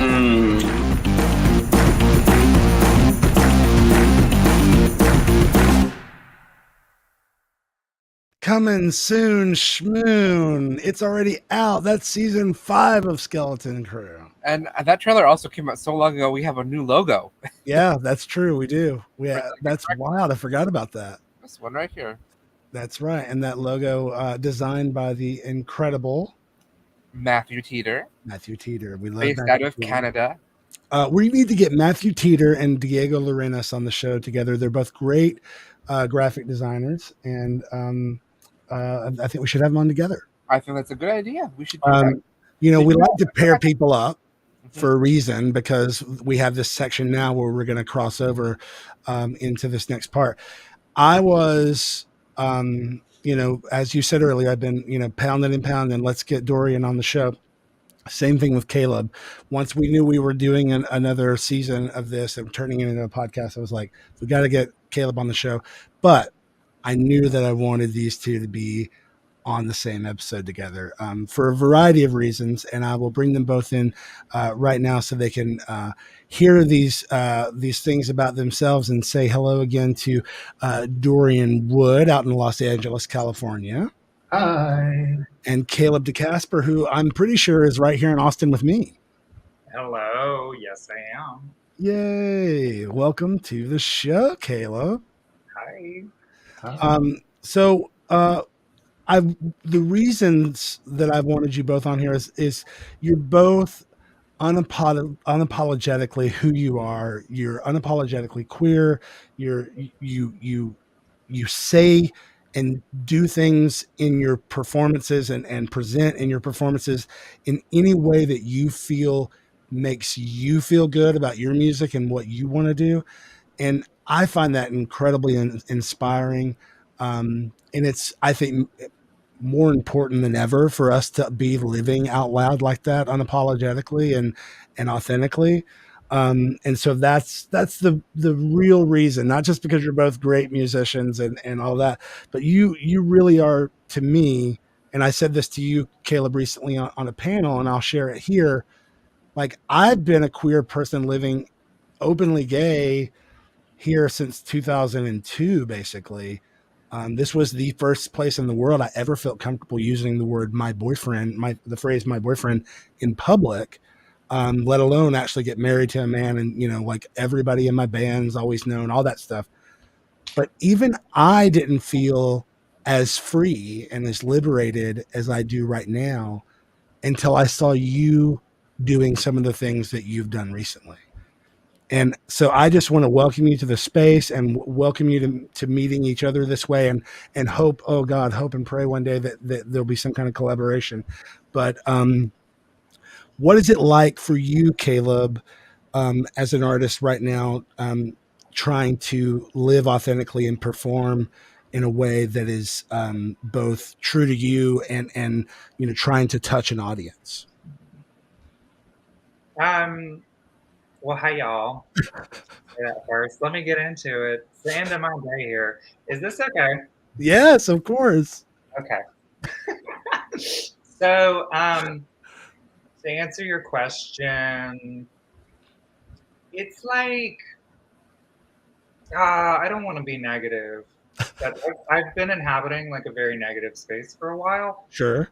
I've been doing advocacy work at the Texas Capitol and just kind of know that they don't have the full picture for the things that they're trying to accomplish. They don't have the definitions, right, for the words that they're trying to legislate. And so I've been there a lot during this session since March, and I'm honestly in a little bit of a negative headspace over it. Sure. So if I seem negative, that's because that's the direction I think my art is taking right now. And I've been ruminating a lot on the things that I've seen in the conversations that I've had.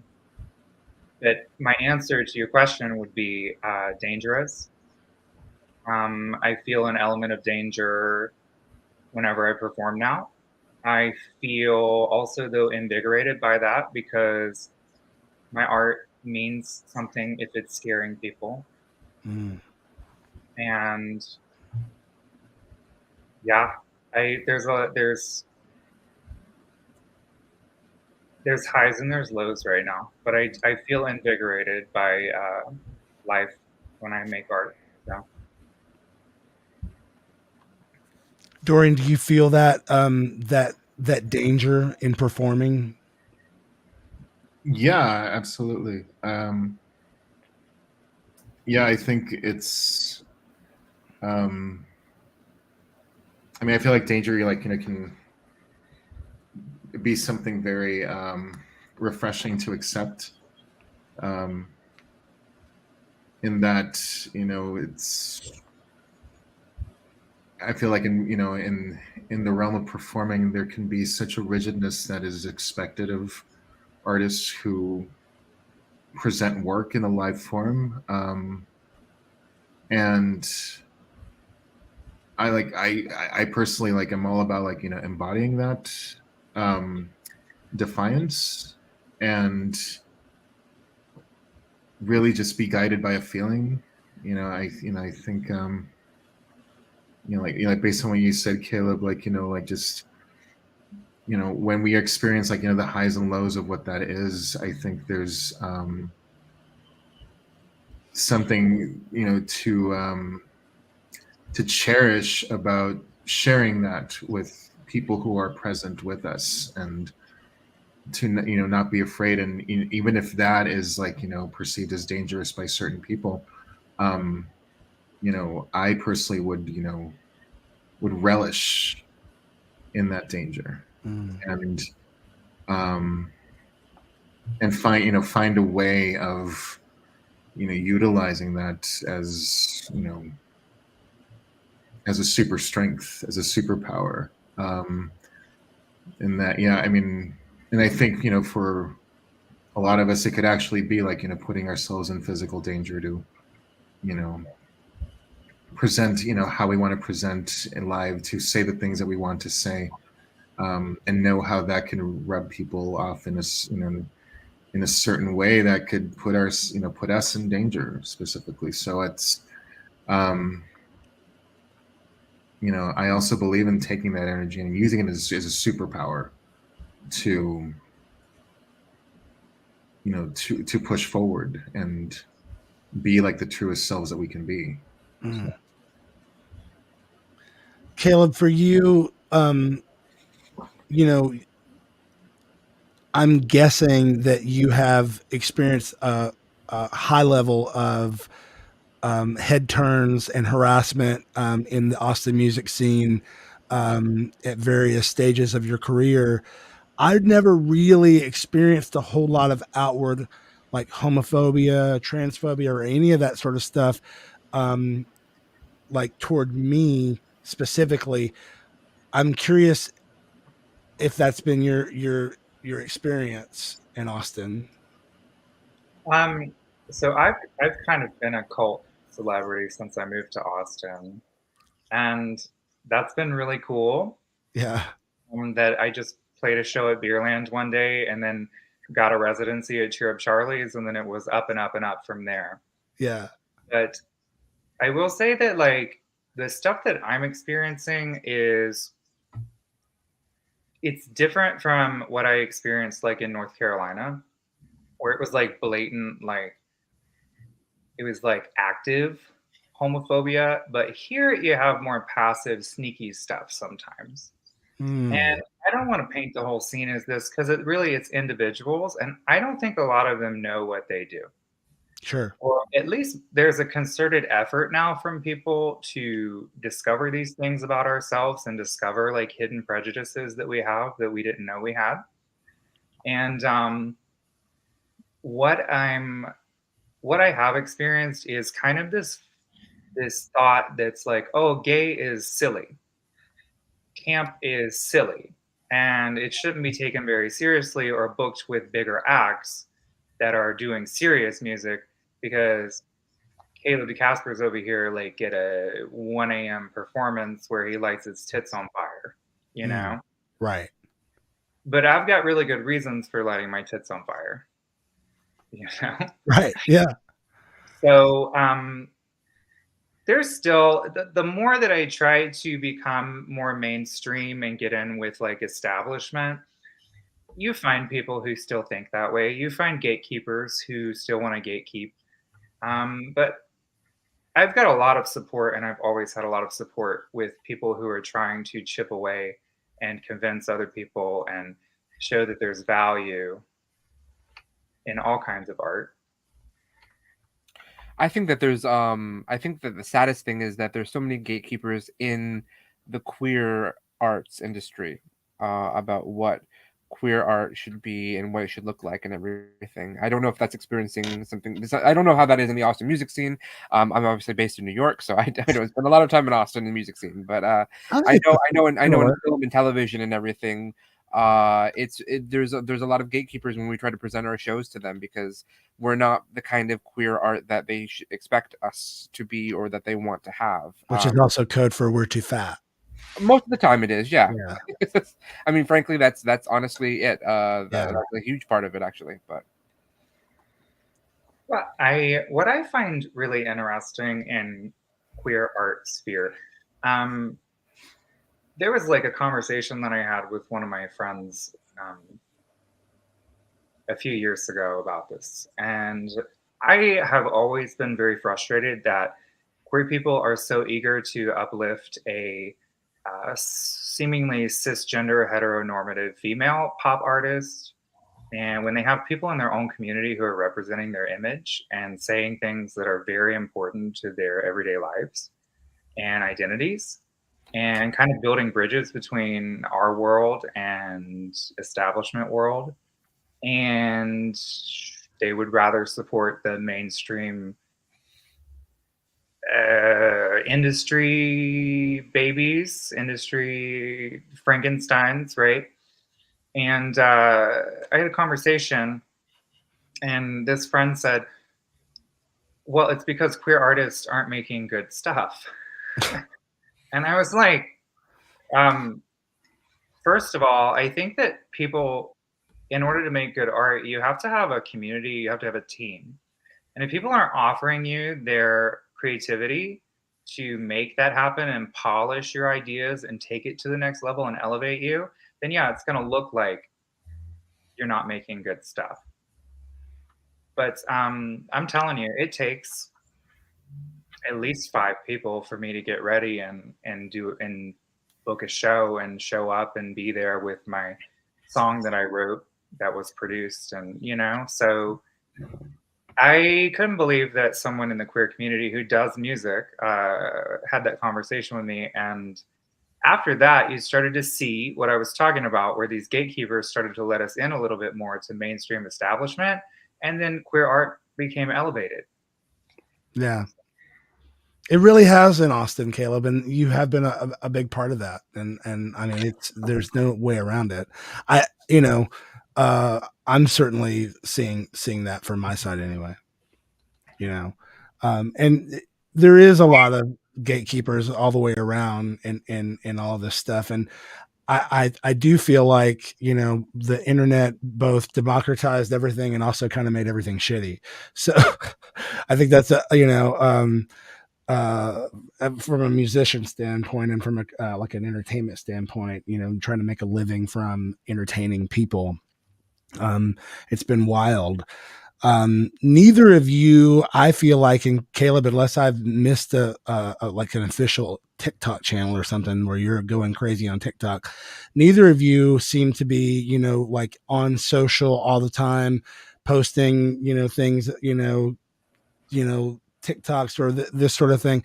Do you feel that that's even something that you even would want to even try to do on a regular basis to promote yourselves? Well, I can go first because this is a hot button issue in my management meetings right now. Okay. So there's a push to get me on more active, doing reels, and I need to be doing it.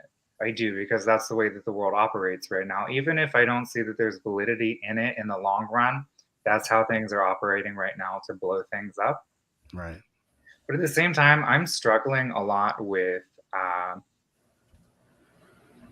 finding my voice on that new platform, because a lot of it's comedy. And what I said before is, like, I'm really careful, even though I do like camp and humor and that bite in my communication with people and my performances, I really don't want to be a big gay clown. Right.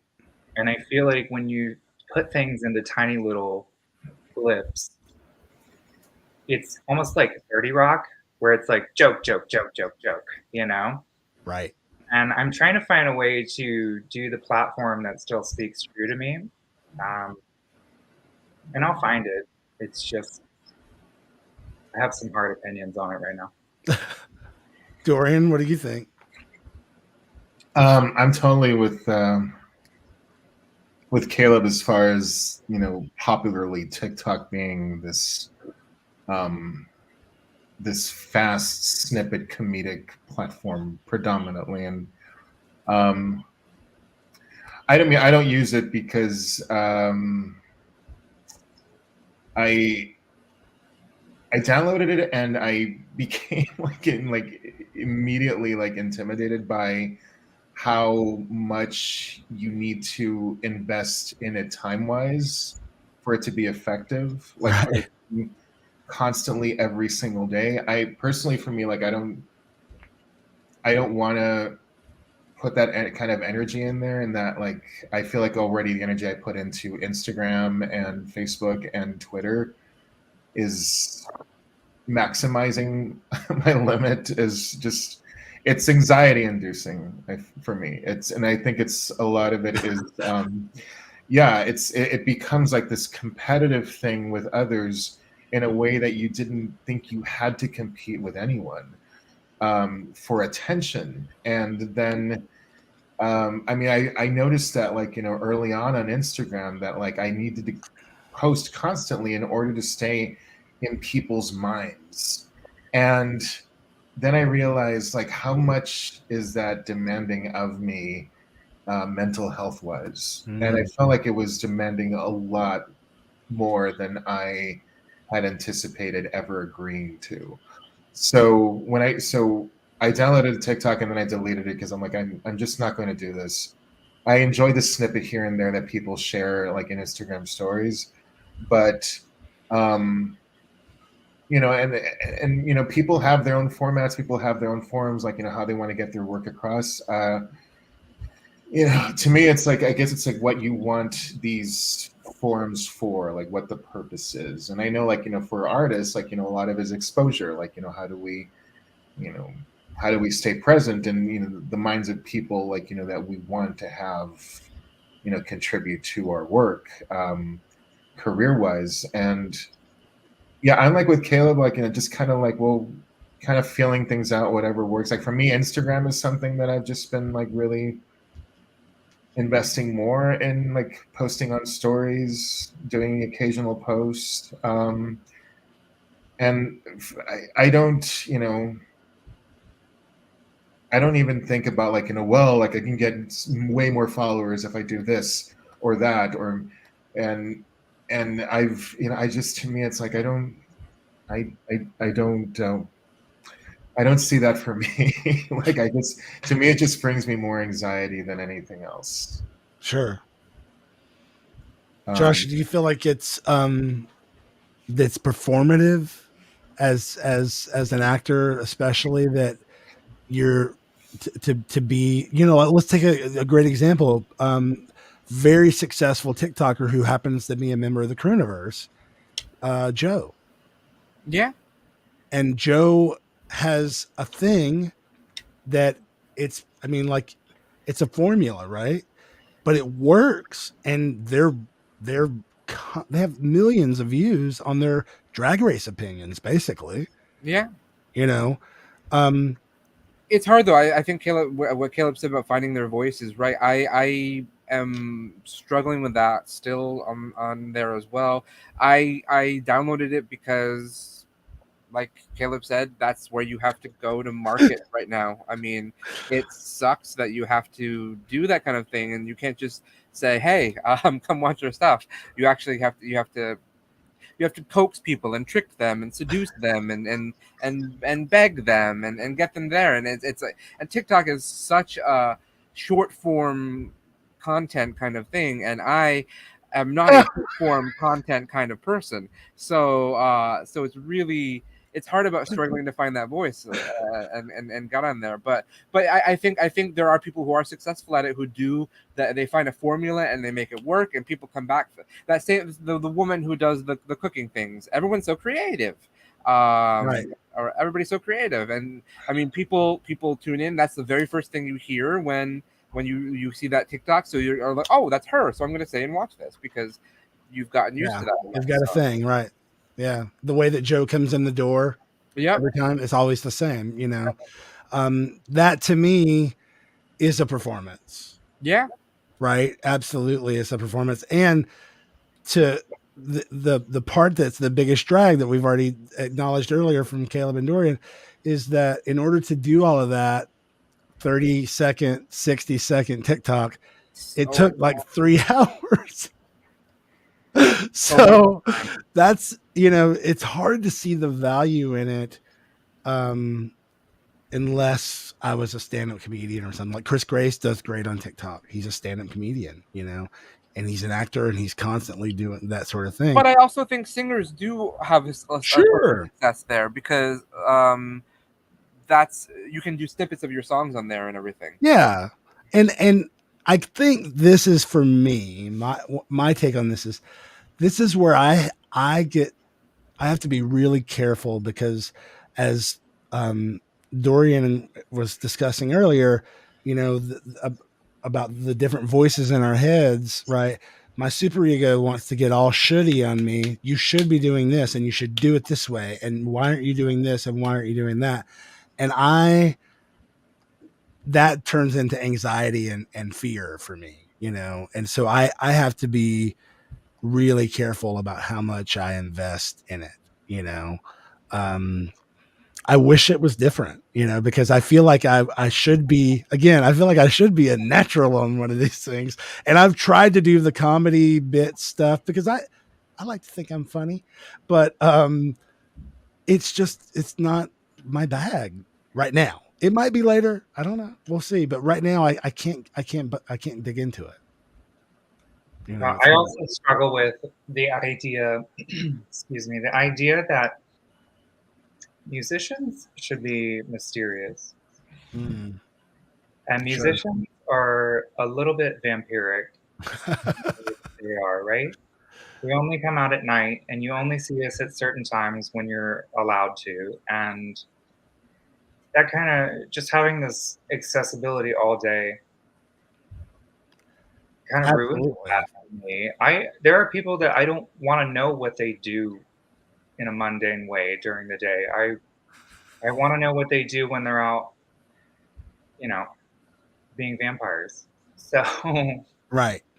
yeah. Yeah, there is no mystery anymore, right? I mean, there's that absolutely is, you know, it's almost like an unreasonable expectation even, you know, because it seems like it's just a given. But I will say that when there is someone, an artist that has some level of mystery to them, it does still work for me. And I think that that is one of the reasons that it's highly unlikely that we'll ever see any true, like, real rock stars again, because that so much of what created those people was the mythos around them, right?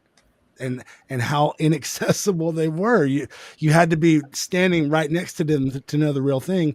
Otherwise, it was, you know, 10 removed of a story. So it's all of that is completely gone. We don't get it. You know, Do you think audiences want that vampiric mystery now? Like, I feel like audiences really want that. They want to know. I'm sort of with you, Caleb. I want to know less about people and just sort of enjoy the work that they're creating. But I think audiences want to know what they had for breakfast and what their thoughts are on the elections and things like that. I think that I think that that's the kind of thing audiences, they want to be connected to them. They think that that's a connection because they think if I know that Nakia likes to eat pineapple on his pizza, that means I am connected with it. I don't know if he does actually. That's one thing we never talked about. But that gives me a connection now. So it makes me more interested in them as an artist, and I feel like we're friends. And therefore, if we're friends, I want to buy his music. Yeah, well, also though, like saying something like I like pineapple on pizza, I might like that for 10 minutes and then I like something else. And that's how I am. So people are never going to be able to know me in that way. Yeah. I like you, Caleb. I like that. Like keep it changing constantly. Impacts. I like it.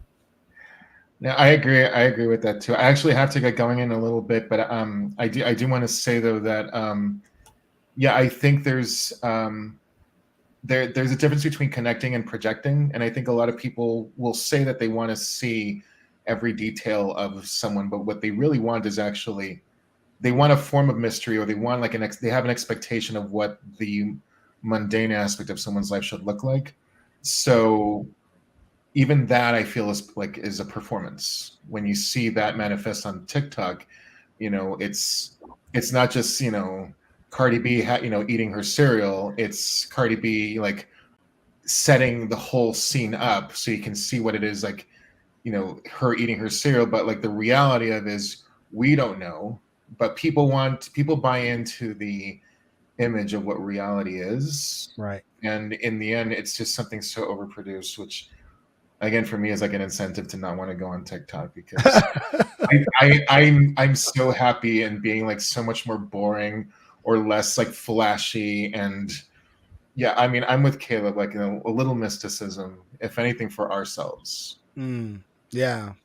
Well, Dorian, thank you for being with us tonight. It's been a real pleasure. I hope you'll come back and join us again.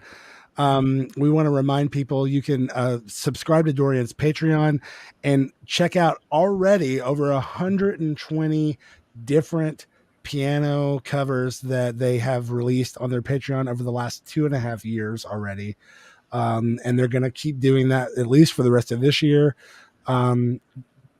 If you ever get a chance to see Dorian live, is it DorianWood.com or DorianWoodMusic.com? DorianWood.com. DorianWood.com. You should absolutely, whether it's in an artistic, whatever medium it is that they're performing, get a ticket. And when will you be back in Austin? At least maybe earlier than April 2024. I'm going back to Fusebox with the 12-hour composition that I did. you don't have to stay around for the whole 12 hours. Because we're not like that. But I hope to come back earlier than that, though. Yeah, I'll keep you all posted. But thank you so much for having me. Yeah. And so lovely to meet you, Caleb. And You too. Before you go, I have to tell everyone that I was actually at your show in LA. Oh. I was in LA for the Grammys in February, and our publicists are friends, and so I saw that installation piece that you did, and I thought it was wonderful. Thank you so much. Thank you. Thank you. I look forward to experiencing more of your music. I mean, I love everything you've said, and I also love how the lights are above you in the screen, kind of forming like fangs. Yeah, totally. So that's really, really cool. Yeah.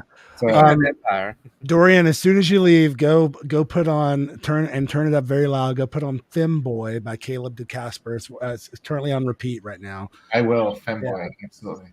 Thanks for being here, Dorian. Awesome. Thank you so much. Have a beautiful night. Bye. All right, Caleb, welcome in to your one-on-one, or really, I guess, two-on-one now. So Caleb, one of the things that I think that is super cool is that you are working with Adrian Lake, who I adore.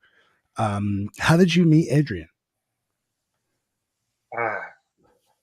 That's one of those questions where it's like, it's just been so long and it was organic. I like kind of forget exactly when. I love that. Yeah, I feel like you're almost attached at the hip sometimes because I've never seen you apart. Yeah, everyone says that. Yeah.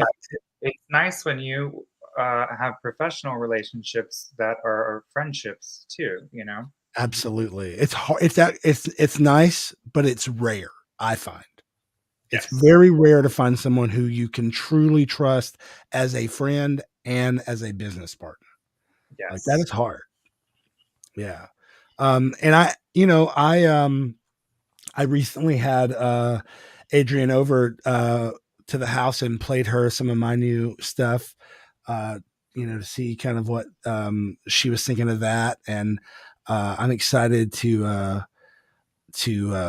I've got even more stuff, so I can't wait to share it with everybody soon. Are you doing a new record right now? I am. I'm currently in the middle of the songwriting, which is, all the stuff I was talking about earlier about negativity and blah, blah, blah, blah, blah. I am so wrapped up in emotional, ethereal stuff right now. Atmosphere. I don't know. I feel like I've got a cloud hanging over me when I go places. Wow. Yeah. But it not in a depressive way, just like I am very pensive right now, Okay. Yeah. I was on set today with a couple of our actors working on a show that we're putting together, and that was sort of a common discussion in between setups and takes and everything. How much they're feeling that sort of similar thing where they're just very pensive and they're very just concerned and very very much a dark cloud following them. So I think that you're not alone in that, at least. If it might not be a positive thing, but at least you're not alone in it. We're all suffering. We're all feeling pensive and scared. I absolutely agree that I do sometimes over the last, especially 6 months or so, it does kind of almost feel like I'm walking on eggshells a lot of the time, like waiting for something else to happen, that's terrible or something. And I think for me, that is old shit that's coming up. But it's the old stories that I have experienced where there was something about to happen. I didn't know that somebody was about to punch me in the face or, whatever it was coming.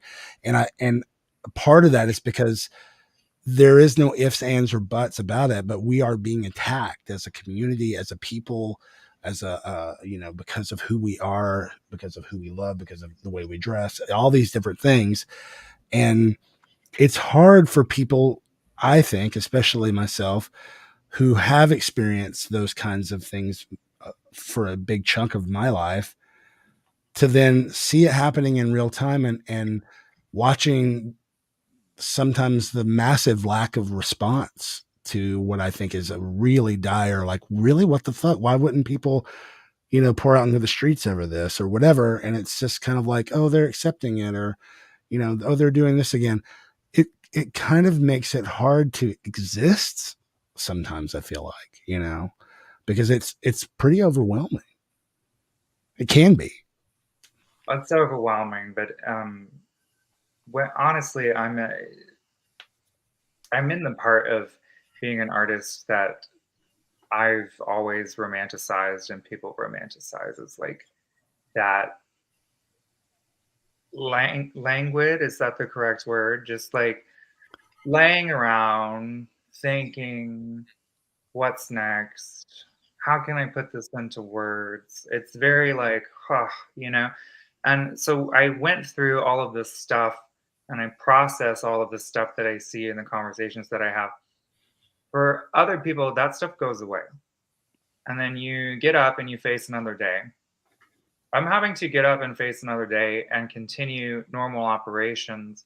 But then also, like, how does this make me feel? How can I tell other people why this is important? What are some things that I've been through in the past that relate to this? And maybe rip those scars off again to poke around a little bit. Mm. And so, yeah, I put off writing new music for a long time because I know that it's going to be a whole big thing. But when I come out of it, it's going to be a very solidified healing. I'm going to be a totally different person when I come out of it. It's interesting that you have the awareness to know where you are in that state right now, and what phase of the process you're in, I think it's rare that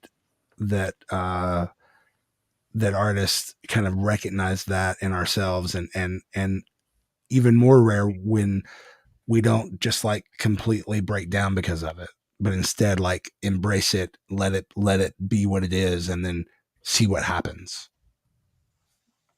Yeah. Well, I have to. I can't wait till I get to a point where they just set me up in a cabin in Montana for 2 weeks and I come out with something.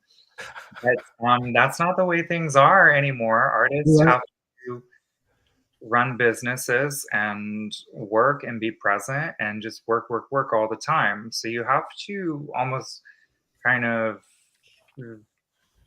time management skills your emotions too. So there was somebody I follow on TikTok, Twitter, who's a playwright, and he was talking about what a privilege it is for people who get to go and do these writers' retreats and step out of your life for a little bit and just go and enjoy the cabin in the woods and come out with a play at the end of it and everything. And it's like, who can do that? Nobody can really do that except for people who don't have to worry about anything else in the world. So the rest of us, we have to go through day-to-day jobs and also all the crap that's going on in the world at the same time and make it happen. Josh, you and Caleb share something that you both have a day job. And Caleb, I just really hit me just now that not only have you been trying to be an artist, you've also been trying to work your regular job, and you've been doing all this work at the Ledge. So the fact that you're in this phase right now is I mean, I think you've earned it. Thank you. Yeah, it's just like I have to be doing a million things. And when the Texas legislation like ended, I was like, what is my purpose? What do I do now? I've been so hyper focused on this for 3 months. And you feel like you're going to fall behind in some way if you're not firing on all cylinders at all times. Yeah. But yeah, I need to replace that now. Like gaining experience, I need to replace that with writing some music, making some art. Yeah. Do you have the luxury of having the summer off from your other job? In some ways. Ish. Yeah, because my job is that I own a piano and voice and songwriting music theory studio. Right. So I have, a roster of students that I kind of gift my experience and my information and knowledge and stuff. And it gets a lot easier during the summer. This will be the first year, not working for someone else doing that, where I'm actually able to like make it and not have to get other jobs. Oh, good. Yeah. My business, my rules. So I was able to work with them in a way where it's sustainable finally. But yeah, June is here. I need to calm down before it's all gone, and I haven't actually experienced the slowness, Well, June is here, and that means Pride is here. Well, not official Austin Pride because we do it in August, but Pride worldwide is happening everywhere else. And our dear friend Steve Markel at the Austin Gay and Lesbian Chamber of Commerce is once again putting together Pride and Local Music on June 24th. And you're going to be performing at this. Is that correct? No, I am not.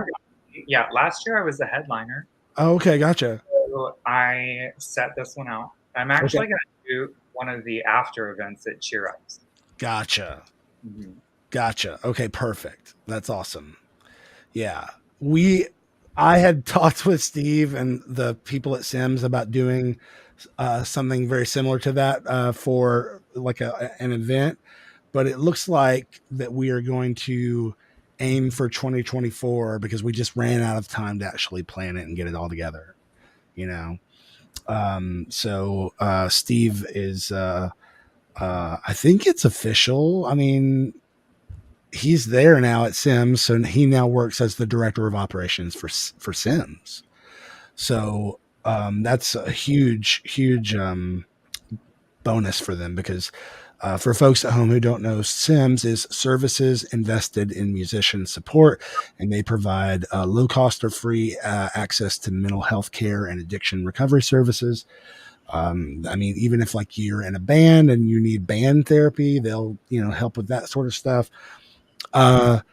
And Steve is a great guy who really, has a real love, not just for Austin musicians, but for queer community as well. And so I'm very, very excited that he's taking that role. And excited to see how the Sims outreach can hopefully start reaching deeper into the queer community in Austin. Have you had a lot of experience with what is their name? They run the Instagram like Queer Music Austin. Is it Genesis? Oh yeah, Genesis. Actually, I've got a little secret about me and Genesis, but I can't keep it secret. But you'll have to stay tuned. Okay. Well, I'm dying to know, so you have to tell us off camera. But Genesis seems really, really cool. I've never really spent any time with them. Yeah, they're super cool. I did one Super Cool, right? I did one of their events last year, I think. It was like, and it was just the coolest thing I've ever done.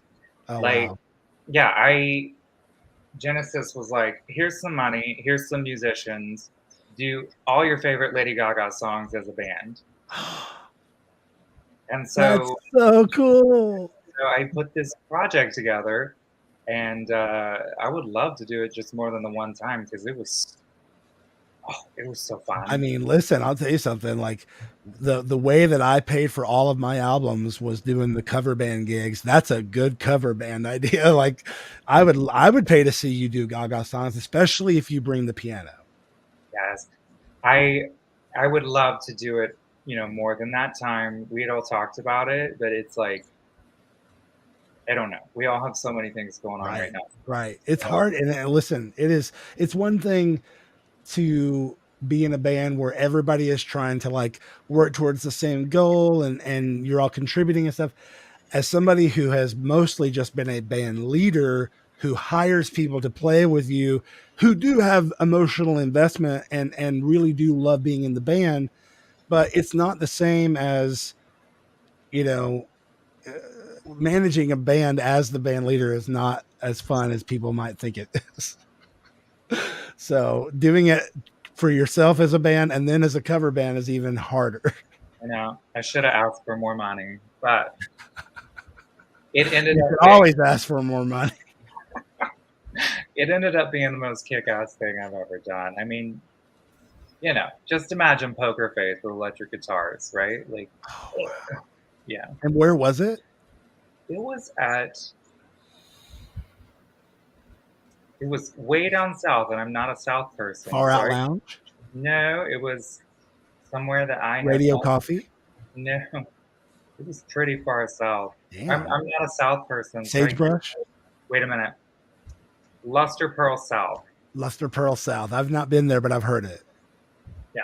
Yeah. I have not. Well, obviously you've now, to be fair though, you just were here in Austin in November. I was, yes. Yeah, it was your first time. My first time in Texas. Yeah, and you Austin and and Paul the came South. down. It was nice. It was nice that you were this was your bedroom for the week. It was, yeah. Yeah.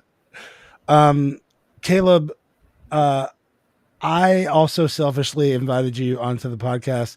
Dorian and I have already been on the sidelines for the last little bit talking about cooking up a collaboration. But once you're done with this record, you know, and writing it, and you've got space in your head for something, I would love to do a song with you. Oh, thank you. Would you like to co-write one of the songs on the album? Oh my God, are you kidding? Yes. Okay. Yeah, that would be amazing. Yeah, I just think the music that you've put out so far is so exciting to me, and the visuals are always, you know, super exciting. But the music's really exciting. And one of the things that I like about the stuff that you put out so far is it somehow, for me, gives me a foot into like almost like Pete Burns, like Dead or Alive, kind of in your face, almost very glam, you know, but still very queer. And then the storytelling of like almost like Randy Newman or something. You're telling these songs in this pop ways, and the stuff that you're injecting is, you know, if you pay attention, is like it's pretty interesting. It's the stories are the characters that you're singing about. I always find to be a little bit more than what you might hear in, you know, your typical like kind of like acoustic rock Austin, you know, original band. You know what I mean? Thank you. I'm glad that you can pick up on that, because there is a narrative that runs from, it's not really a concept album, but it's kind of like my story in a way from start to finish. I don't want to give everything away. That's for like when I write my memoirs, you know, later. But like, sure. I read, what is it called? The City and the Pillar by Gore Vidal. I don't know that I've read that. Josh might have. I haven't read it, but I know the book. So yeah. So when I read that, that and Dorian Gray are my favorite books ever, and both are very queer coded, very gay. The Gore Vidal book is gay. That's what it is. It's about. But like that Gore Vidal story is my story. Okay, it's about a boy, a gay boy that finds their first experience, and it just totally destroys them because societal norms destroyed it. Mm. And they spend the rest of their life pursuing fame and celebrity accidentally, because they're trying to find the person that they fell in love with. And I feel that that is a universal queer experience. It's it's so on the nose for mine, and I see it in other people as well. So the album, without giving the specifics away, it does follow that storyline. I love that.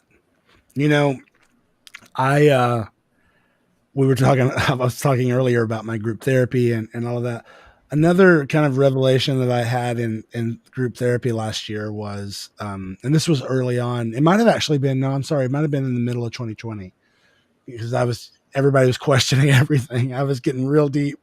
And I kind of came to this realization that I'm not 100% sure I could ever say with certainty, but I feel pretty certain.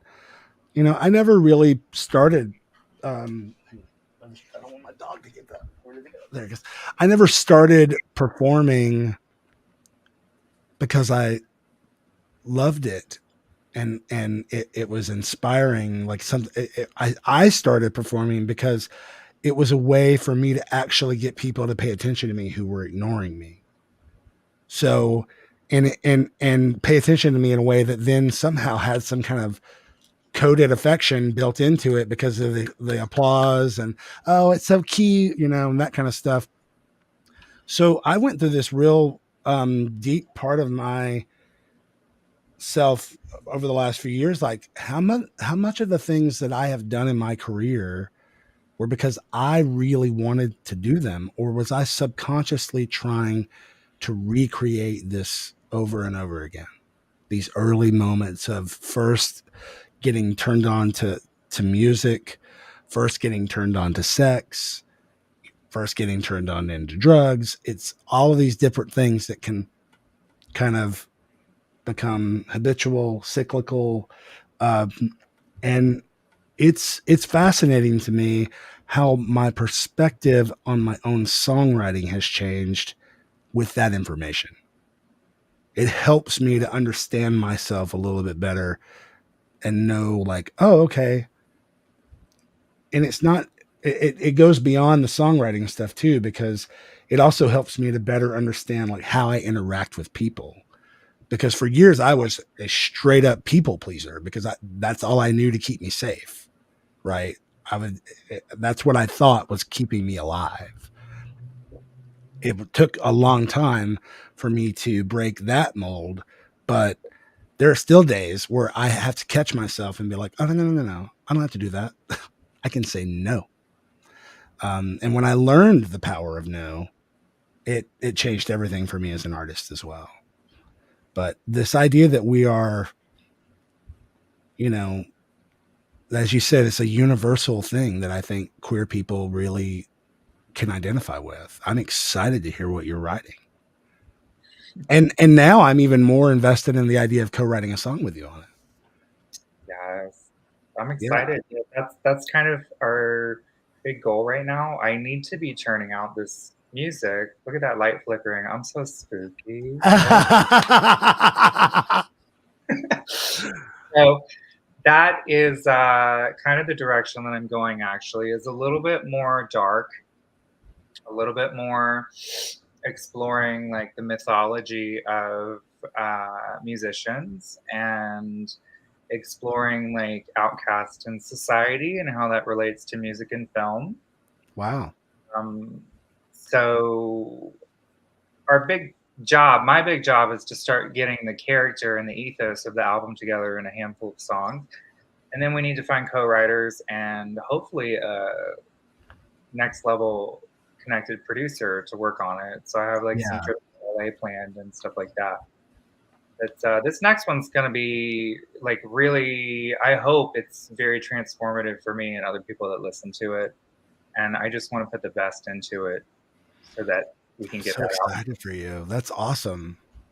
I will tell you something that I got to experience yesterday as an artist that really blew my mind. You know, I'm certain most people who are watching or listening are familiar with Dolby and now, you know, the big push towards Dolby Atmos mixes for Apple Music and Tidal. And then there's, you know, a step above that, you can get like lossless and an Apple Music Master and blah, blah, blah, blah.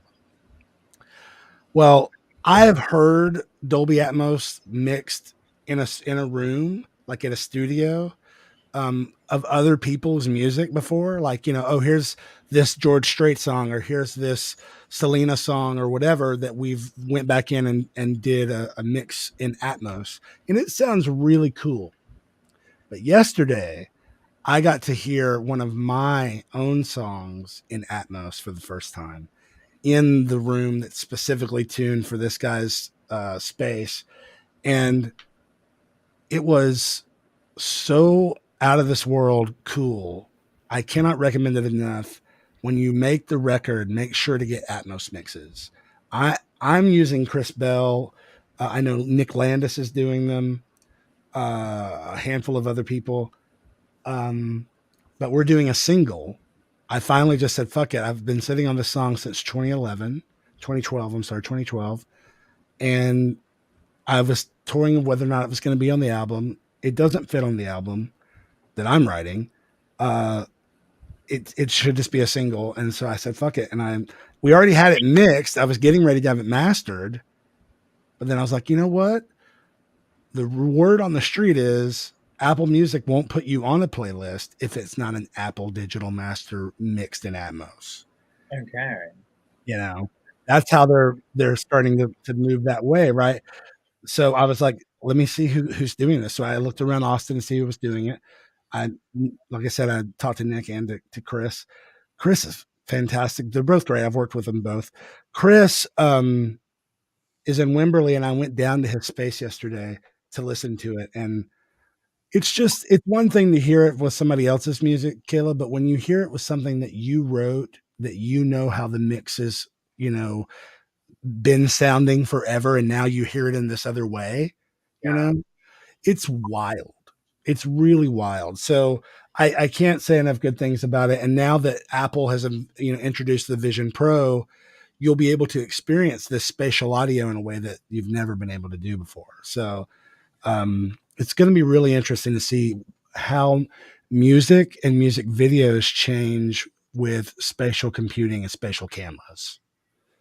Because the Vision Pro from Apple has a 3D camera built into it, so that when you're filming, it's like your POV, right? So Josh, if we're doing, a take for the Brooklyn Butcher, and you want the POV, like the Michael Myers POV, you would put on, and then when you watch it, it's filmed in 3D. So automatically when you watch it back, you're watching it in 3D. So imagine a music video like that, like that would be really, really rad.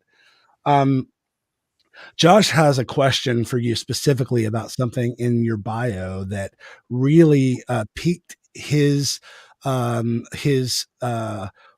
fan interests.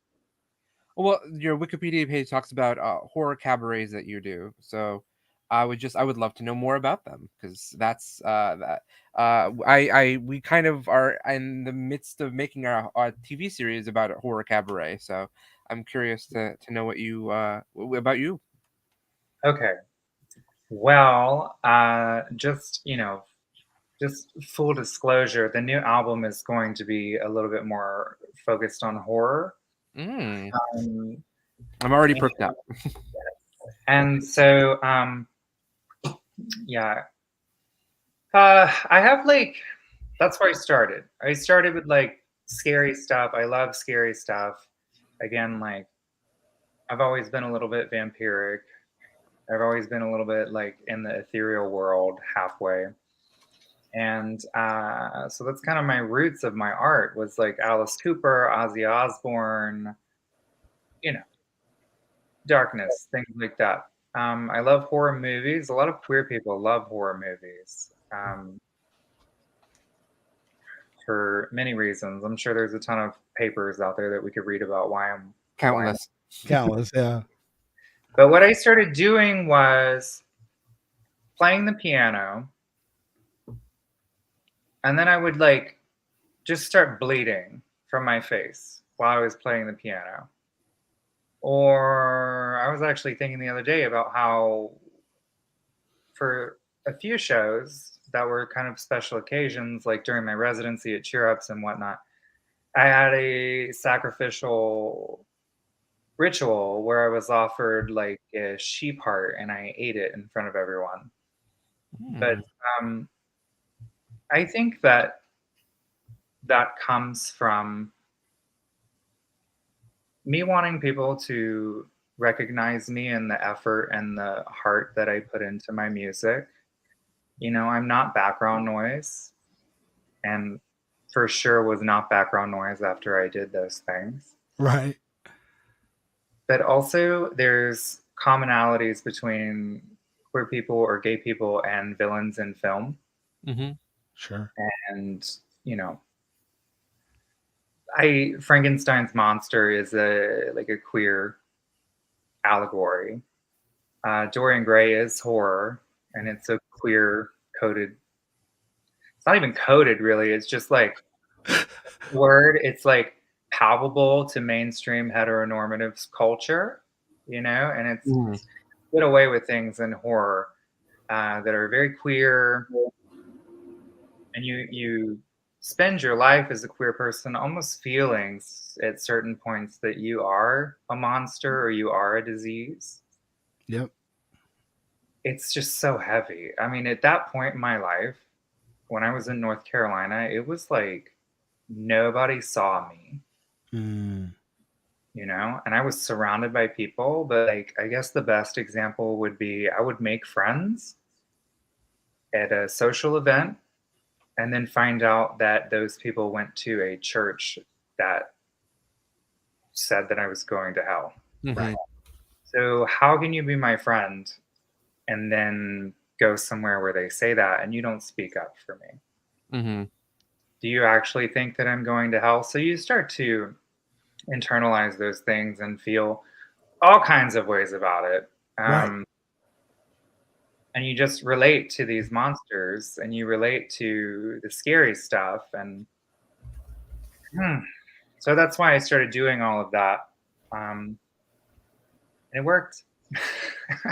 Sounds fascinating. It sounds really relatable, I think, for me, and because a lot of the work that I do is horror based, and especially now I'm getting more and more into horror as I say I don't care what other people say necessarily. I want to just enjoy I want to make stuff that I really like and what speaks to me.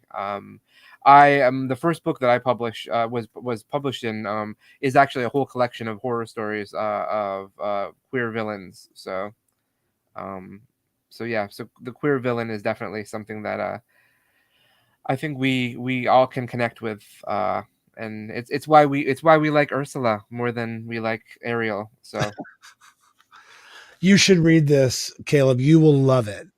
The Book of Queer Saints. I would, yeah, and it might help inform what I'm doing right now. Oh, it will. There's some really nasty queer people in this. This is really good. I would love to see Josh turn this short into a short film. I probably will at some point. Actually, I just have to conceptualize how to do that. So, Joshua and I last summer, actually a year ago, this past weekend, we started production on our first ever feature length film. It's a horror movie called A Taste of Youth, and we are going to be needing some songs for the soundtrack, so I will definitely be hitting you and Adrian up about that. But Josh, I can't, like, if Dorian would have stuck around a minute later, I would have probably done the same thing to them that I'm about to do to Caleb. But we got to figure out how to get Caleb in Crooked Cabaret, obviously.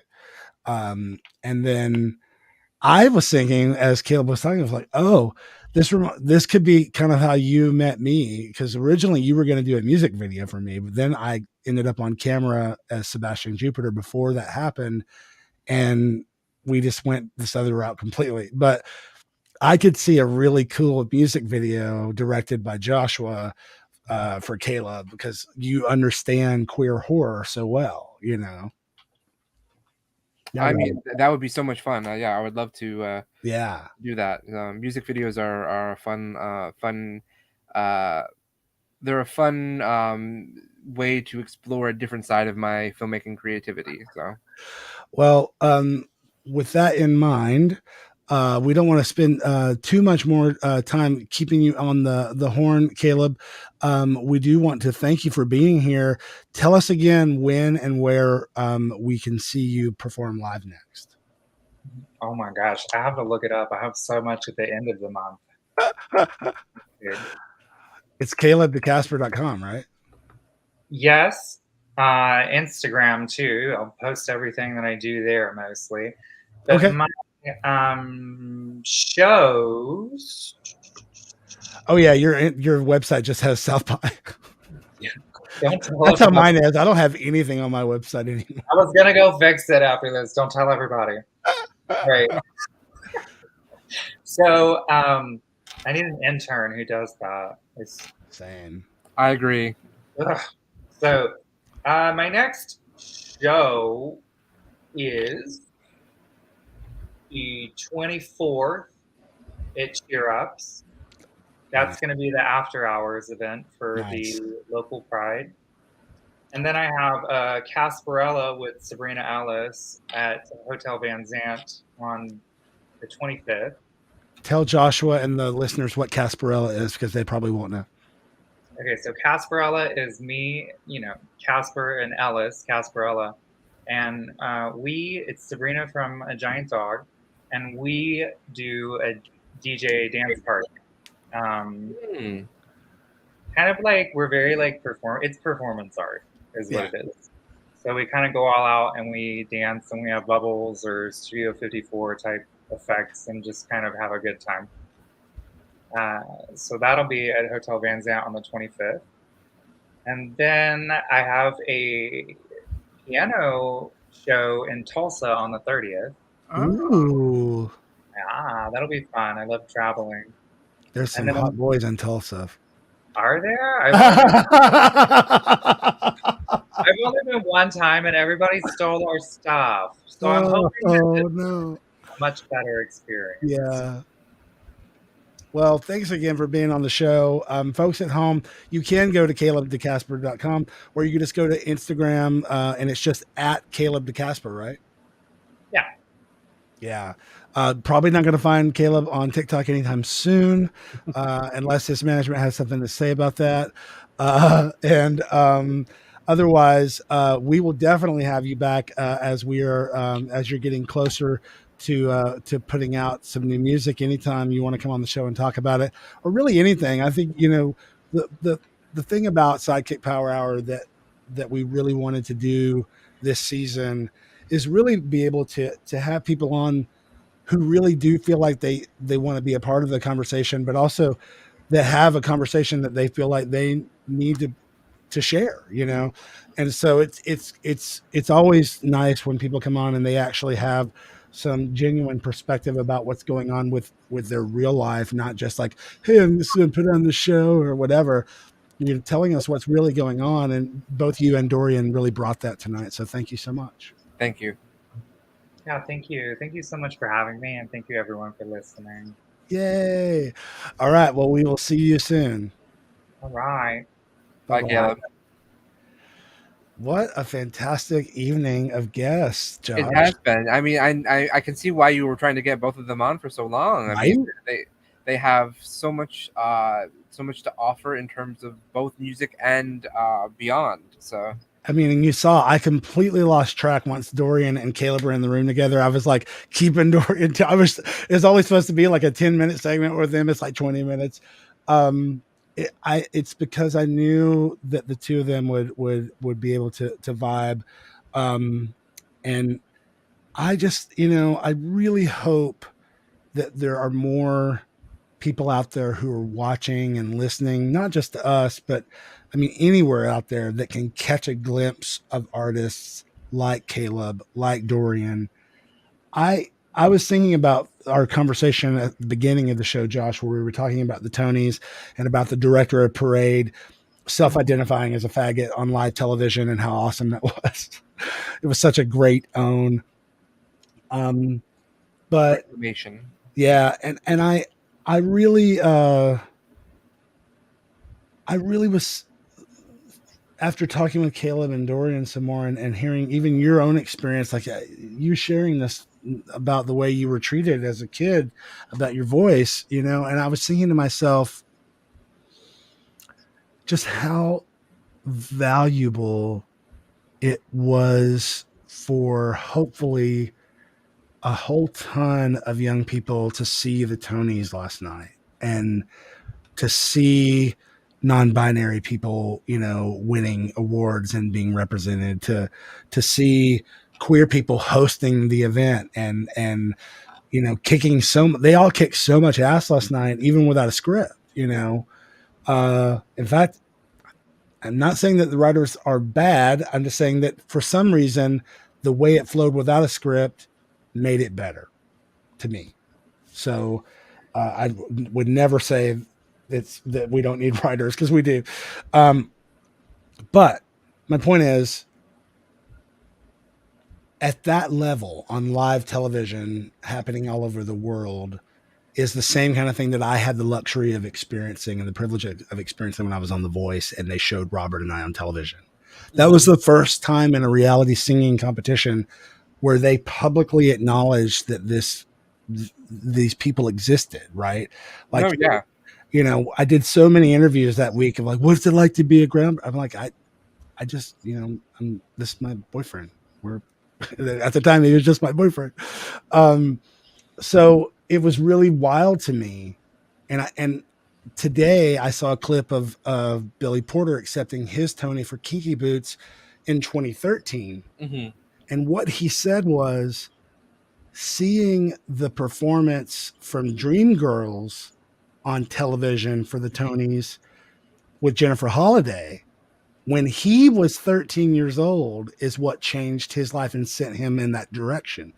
And I really hope that last night that there was just like a million little queer theater kids that were like, yes, I can do this, you know? I mean, every piece of representation opens the door for one more person to see themselves doing the same thing and doing more. So yeah, I think that's fantastic. I do. Well, and you've done a big service to the queer community. You know, they're not as accepting of the fat positive art and the fat, you know, actors and musicians and stuff, but you continue to put it out there. You continue to write it, to film it, to, you know, to cast it, to be inclusive in all that process. And that's what it takes. You know, we were talking about our guests who are unapologetically queer and in their art, but the truth is that, you know, you are as well. And I found that inspiring about you before we met, even though we met over, you know, a snarky Facebook comments. That's right. About what music you didn't have yet. But I think that also talks about what Caleb was saying. Your snarky comment was sort of along the lines of when Caleb was talking about how queer there is no good queer artist out there. Right. We need people to help work with us to elevate the work we're doing, which is what you did when you came on to work with us. You brought another level. You brought us to another level in terms of the final product, because you realize that we do have something good. We just need help polishing it, because there's only so much we can do on our own. So. Yeah. Well, and listen, if you're listening to this and you're watching Skeleton Crew or Demon Doctor or anything that has sound that Josh has done since late 2018, 2019, early 2019, it's been fun for me, but it is hard. And I from a mental, like from an artist standpoint, and this is, you know, it's something to really think about, is that I have to be careful not to treat it like my day job, number one, because otherwise I might end up resenting. And there were times, especially when I was recovering from my surgery at the beginning of the year, where I did feel a little resentful about it, because it was one more thing that I had to deal with on top of, you know, all of this that was happening with my face. But it's so worth it. Like when I watched, can we just pull up a little bit of the actual episode, not the trailer, and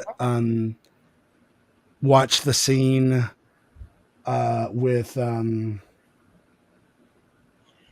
oh god, which one was it that I was it had like a ton of different audio stuff in it.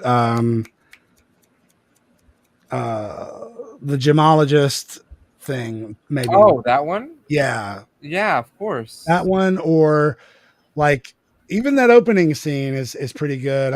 There's so many good fun scenes that I had fun doing sound stuff. I'm trying to think of other things this time that had that were sound tricks that were like they were a lot to deal with. Do you want the gemologist scene? Go to the scene of the right before the extraction. Oh, okay. That. Go back and start with that. There you go. Go to the scene just right before this. Okay, so this is the gemologist, right? Yeah. Let's hear that and then let's see this. Okay. Make sure the volume is up. This was fun, but it was a lot of work. Moonstone aids in communication.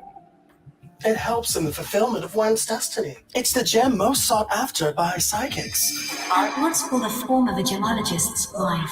There were many, many lectures on the properties of gems before I was able to get him alone. A gemologist was delicious. Poor guy. I wish there was something I could do to help him. Actually, I think there is.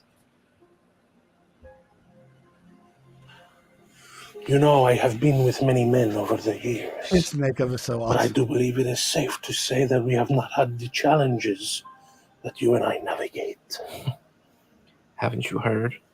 All that I have are unusual problems. Oh, that may very well be. But you do not have to bear this burden alone. Let me help you. I think I need more time, Ash. Get some for you.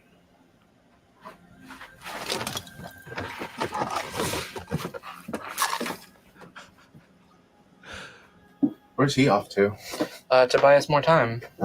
We need it. Sergio doesn't look like he has a lot of time left. No, not time. I'm talking about time. Huh? Forget it. Did you cover your entire body? Yeah, what was that stuff? It was milk. I'm glad. I got some in my mouth. I was getting kind of worried. All right, hold still. I'm going to need you to hold still through this, okay? I'm going to remind you again. I have never done this before, so I have no idea what I'm doing. What? I don't know if this is going to work, but... Okay. It's okay. It's all right. I trust you. Oh, there it is. Okay. I was thinking that somehow I left the music out of the scene, but I didn't. It's there. Good, because I don't have a lot of other human beings lining up to have their bodily fluids transformed into a healing elixir to cure Sergio, so... Still, I'm excited to be part of all of this. This is kind of funny considering the conversation with Dorian. Are you ready to go?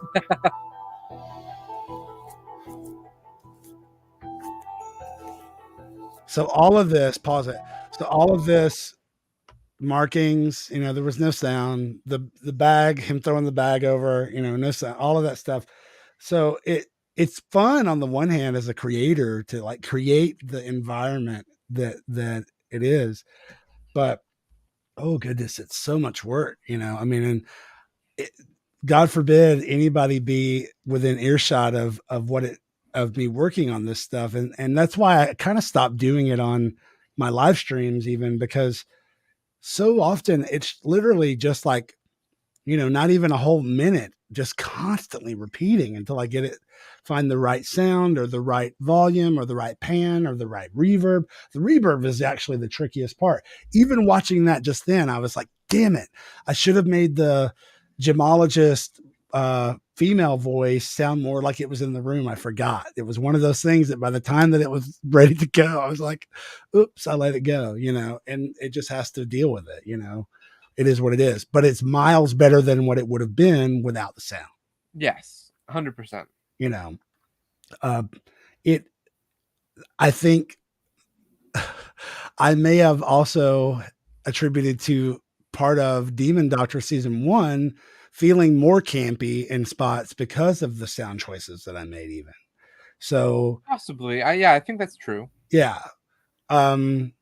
Certainly that way with The Art of Blowing It, which is still that was so much work, but it was, I still think, to me, it's the most commercial thing that SideKick has done. Like, yeah, it looks polished, it sounds polished, and it's this kind of universal story that everybody loves, this child actress falling out of grace kind of thing, right? And it's just fun. Y'all did such a good job on it. It was just so much fun.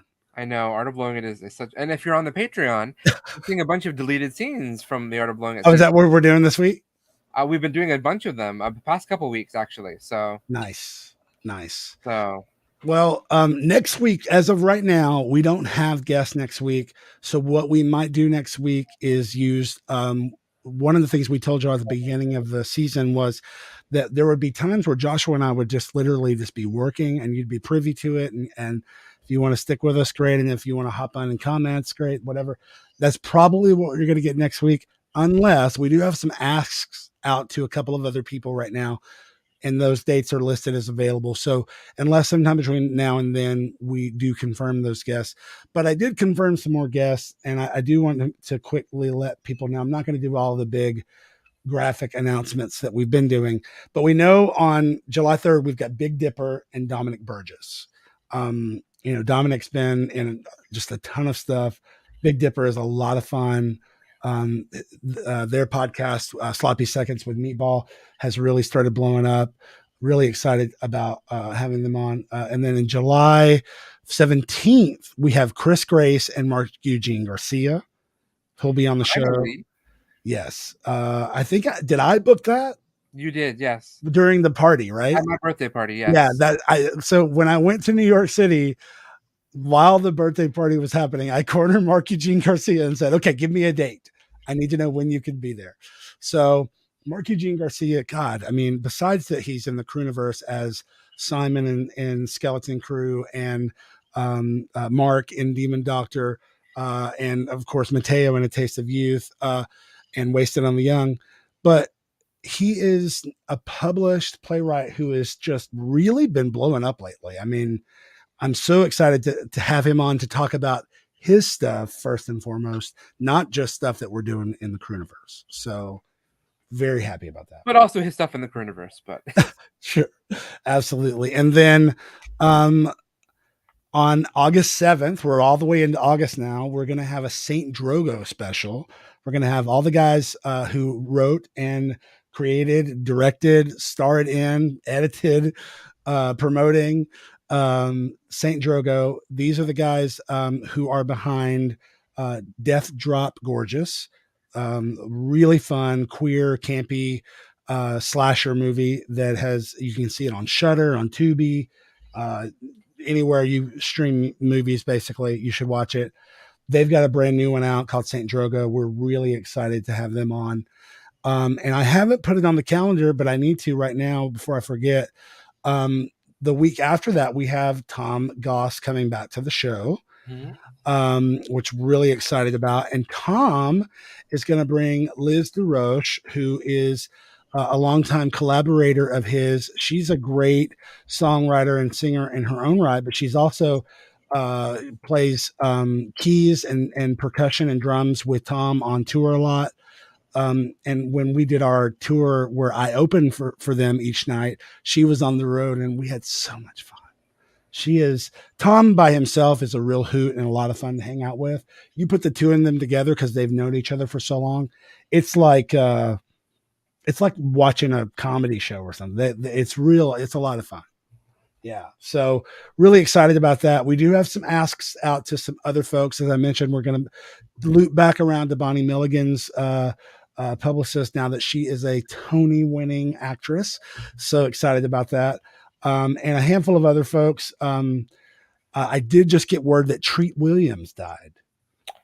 Oh. Williams, of course, very well known for Hair. Mm-hmm. A lot of actually kind of B horror movies, if I remember correctly. I believe you're correct. Yes. Yeah.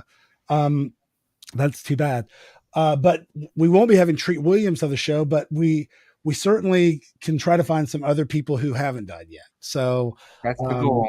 We've got some asks out. If you've got somebody you think that we should feature on SideKick Power Hour, make sure to send us a note and let us know, comment below. We also want to remind folks, because, we are still actively looking for someone who would like to work as our editor on our podcast and video show. If you've got editing skills and the time and want to be a part of what we're doing at SideKick Power Hour, and maybe even beyond that, who knows, please send an email to casting@sidekickproductions.org. That's org.org. We would love to hear from you. You don't have to have experience. If you know what you're doing and you have an idea, we'd love to hear from you. That reminds me, Josh, we do need to talk about Casey, the guy that I had talked to a couple weeks ago, and I completely forgot about because we've been busy. But we have had somebody reach out about that.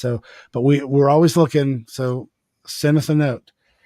Joshua, anything else going on in the Crewniverse that I think you might want to announce? Well, you didn't get to announce something for last week that I stepped on. So what was that? What was it you stepped on last week? Oh yes. Tonight we officially received our award for the audience favorite at the Fresh Fruit Film Festival for Wasted on the Young. Yes, the Fresh Fruit Film Festival. We were the Orange You Glad You Came Award, or the Audience Favorite Award for Wasted on the Young. So congratulations to us. The award ceremony happened tonight while I was here, so I did not show up to receive the award. Hopefully someone accepted it on our behalf. Well, you told them we weren't coming, right? I did, yes. Yeah, okay, good.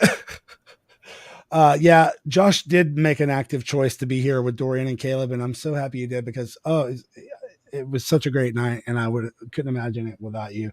I am bummed that we didn't get to accept the award, but don't forget, folks, Wasted on the Young is the short film that A Taste of Youth is based on. So if you want to get a jump start on A Taste of Youth, you got to watch Wasted on the Young. But with that, I will let us go, and we will see everybody next week.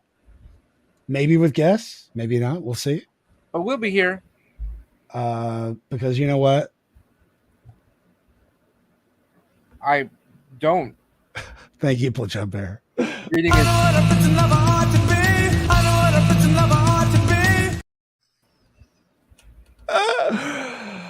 You know what I haven't seen in a while, and she pledged to my Patreon today, so I just want to give a shout out to not to Piper, but to Ashley. The power of craft compels you. Ashley explored a new character this week. I saw the photos. I cannot wait to hear all about it after the she show. Is loving that. Thanks everybody for being here this evening, and we will see y'all next week.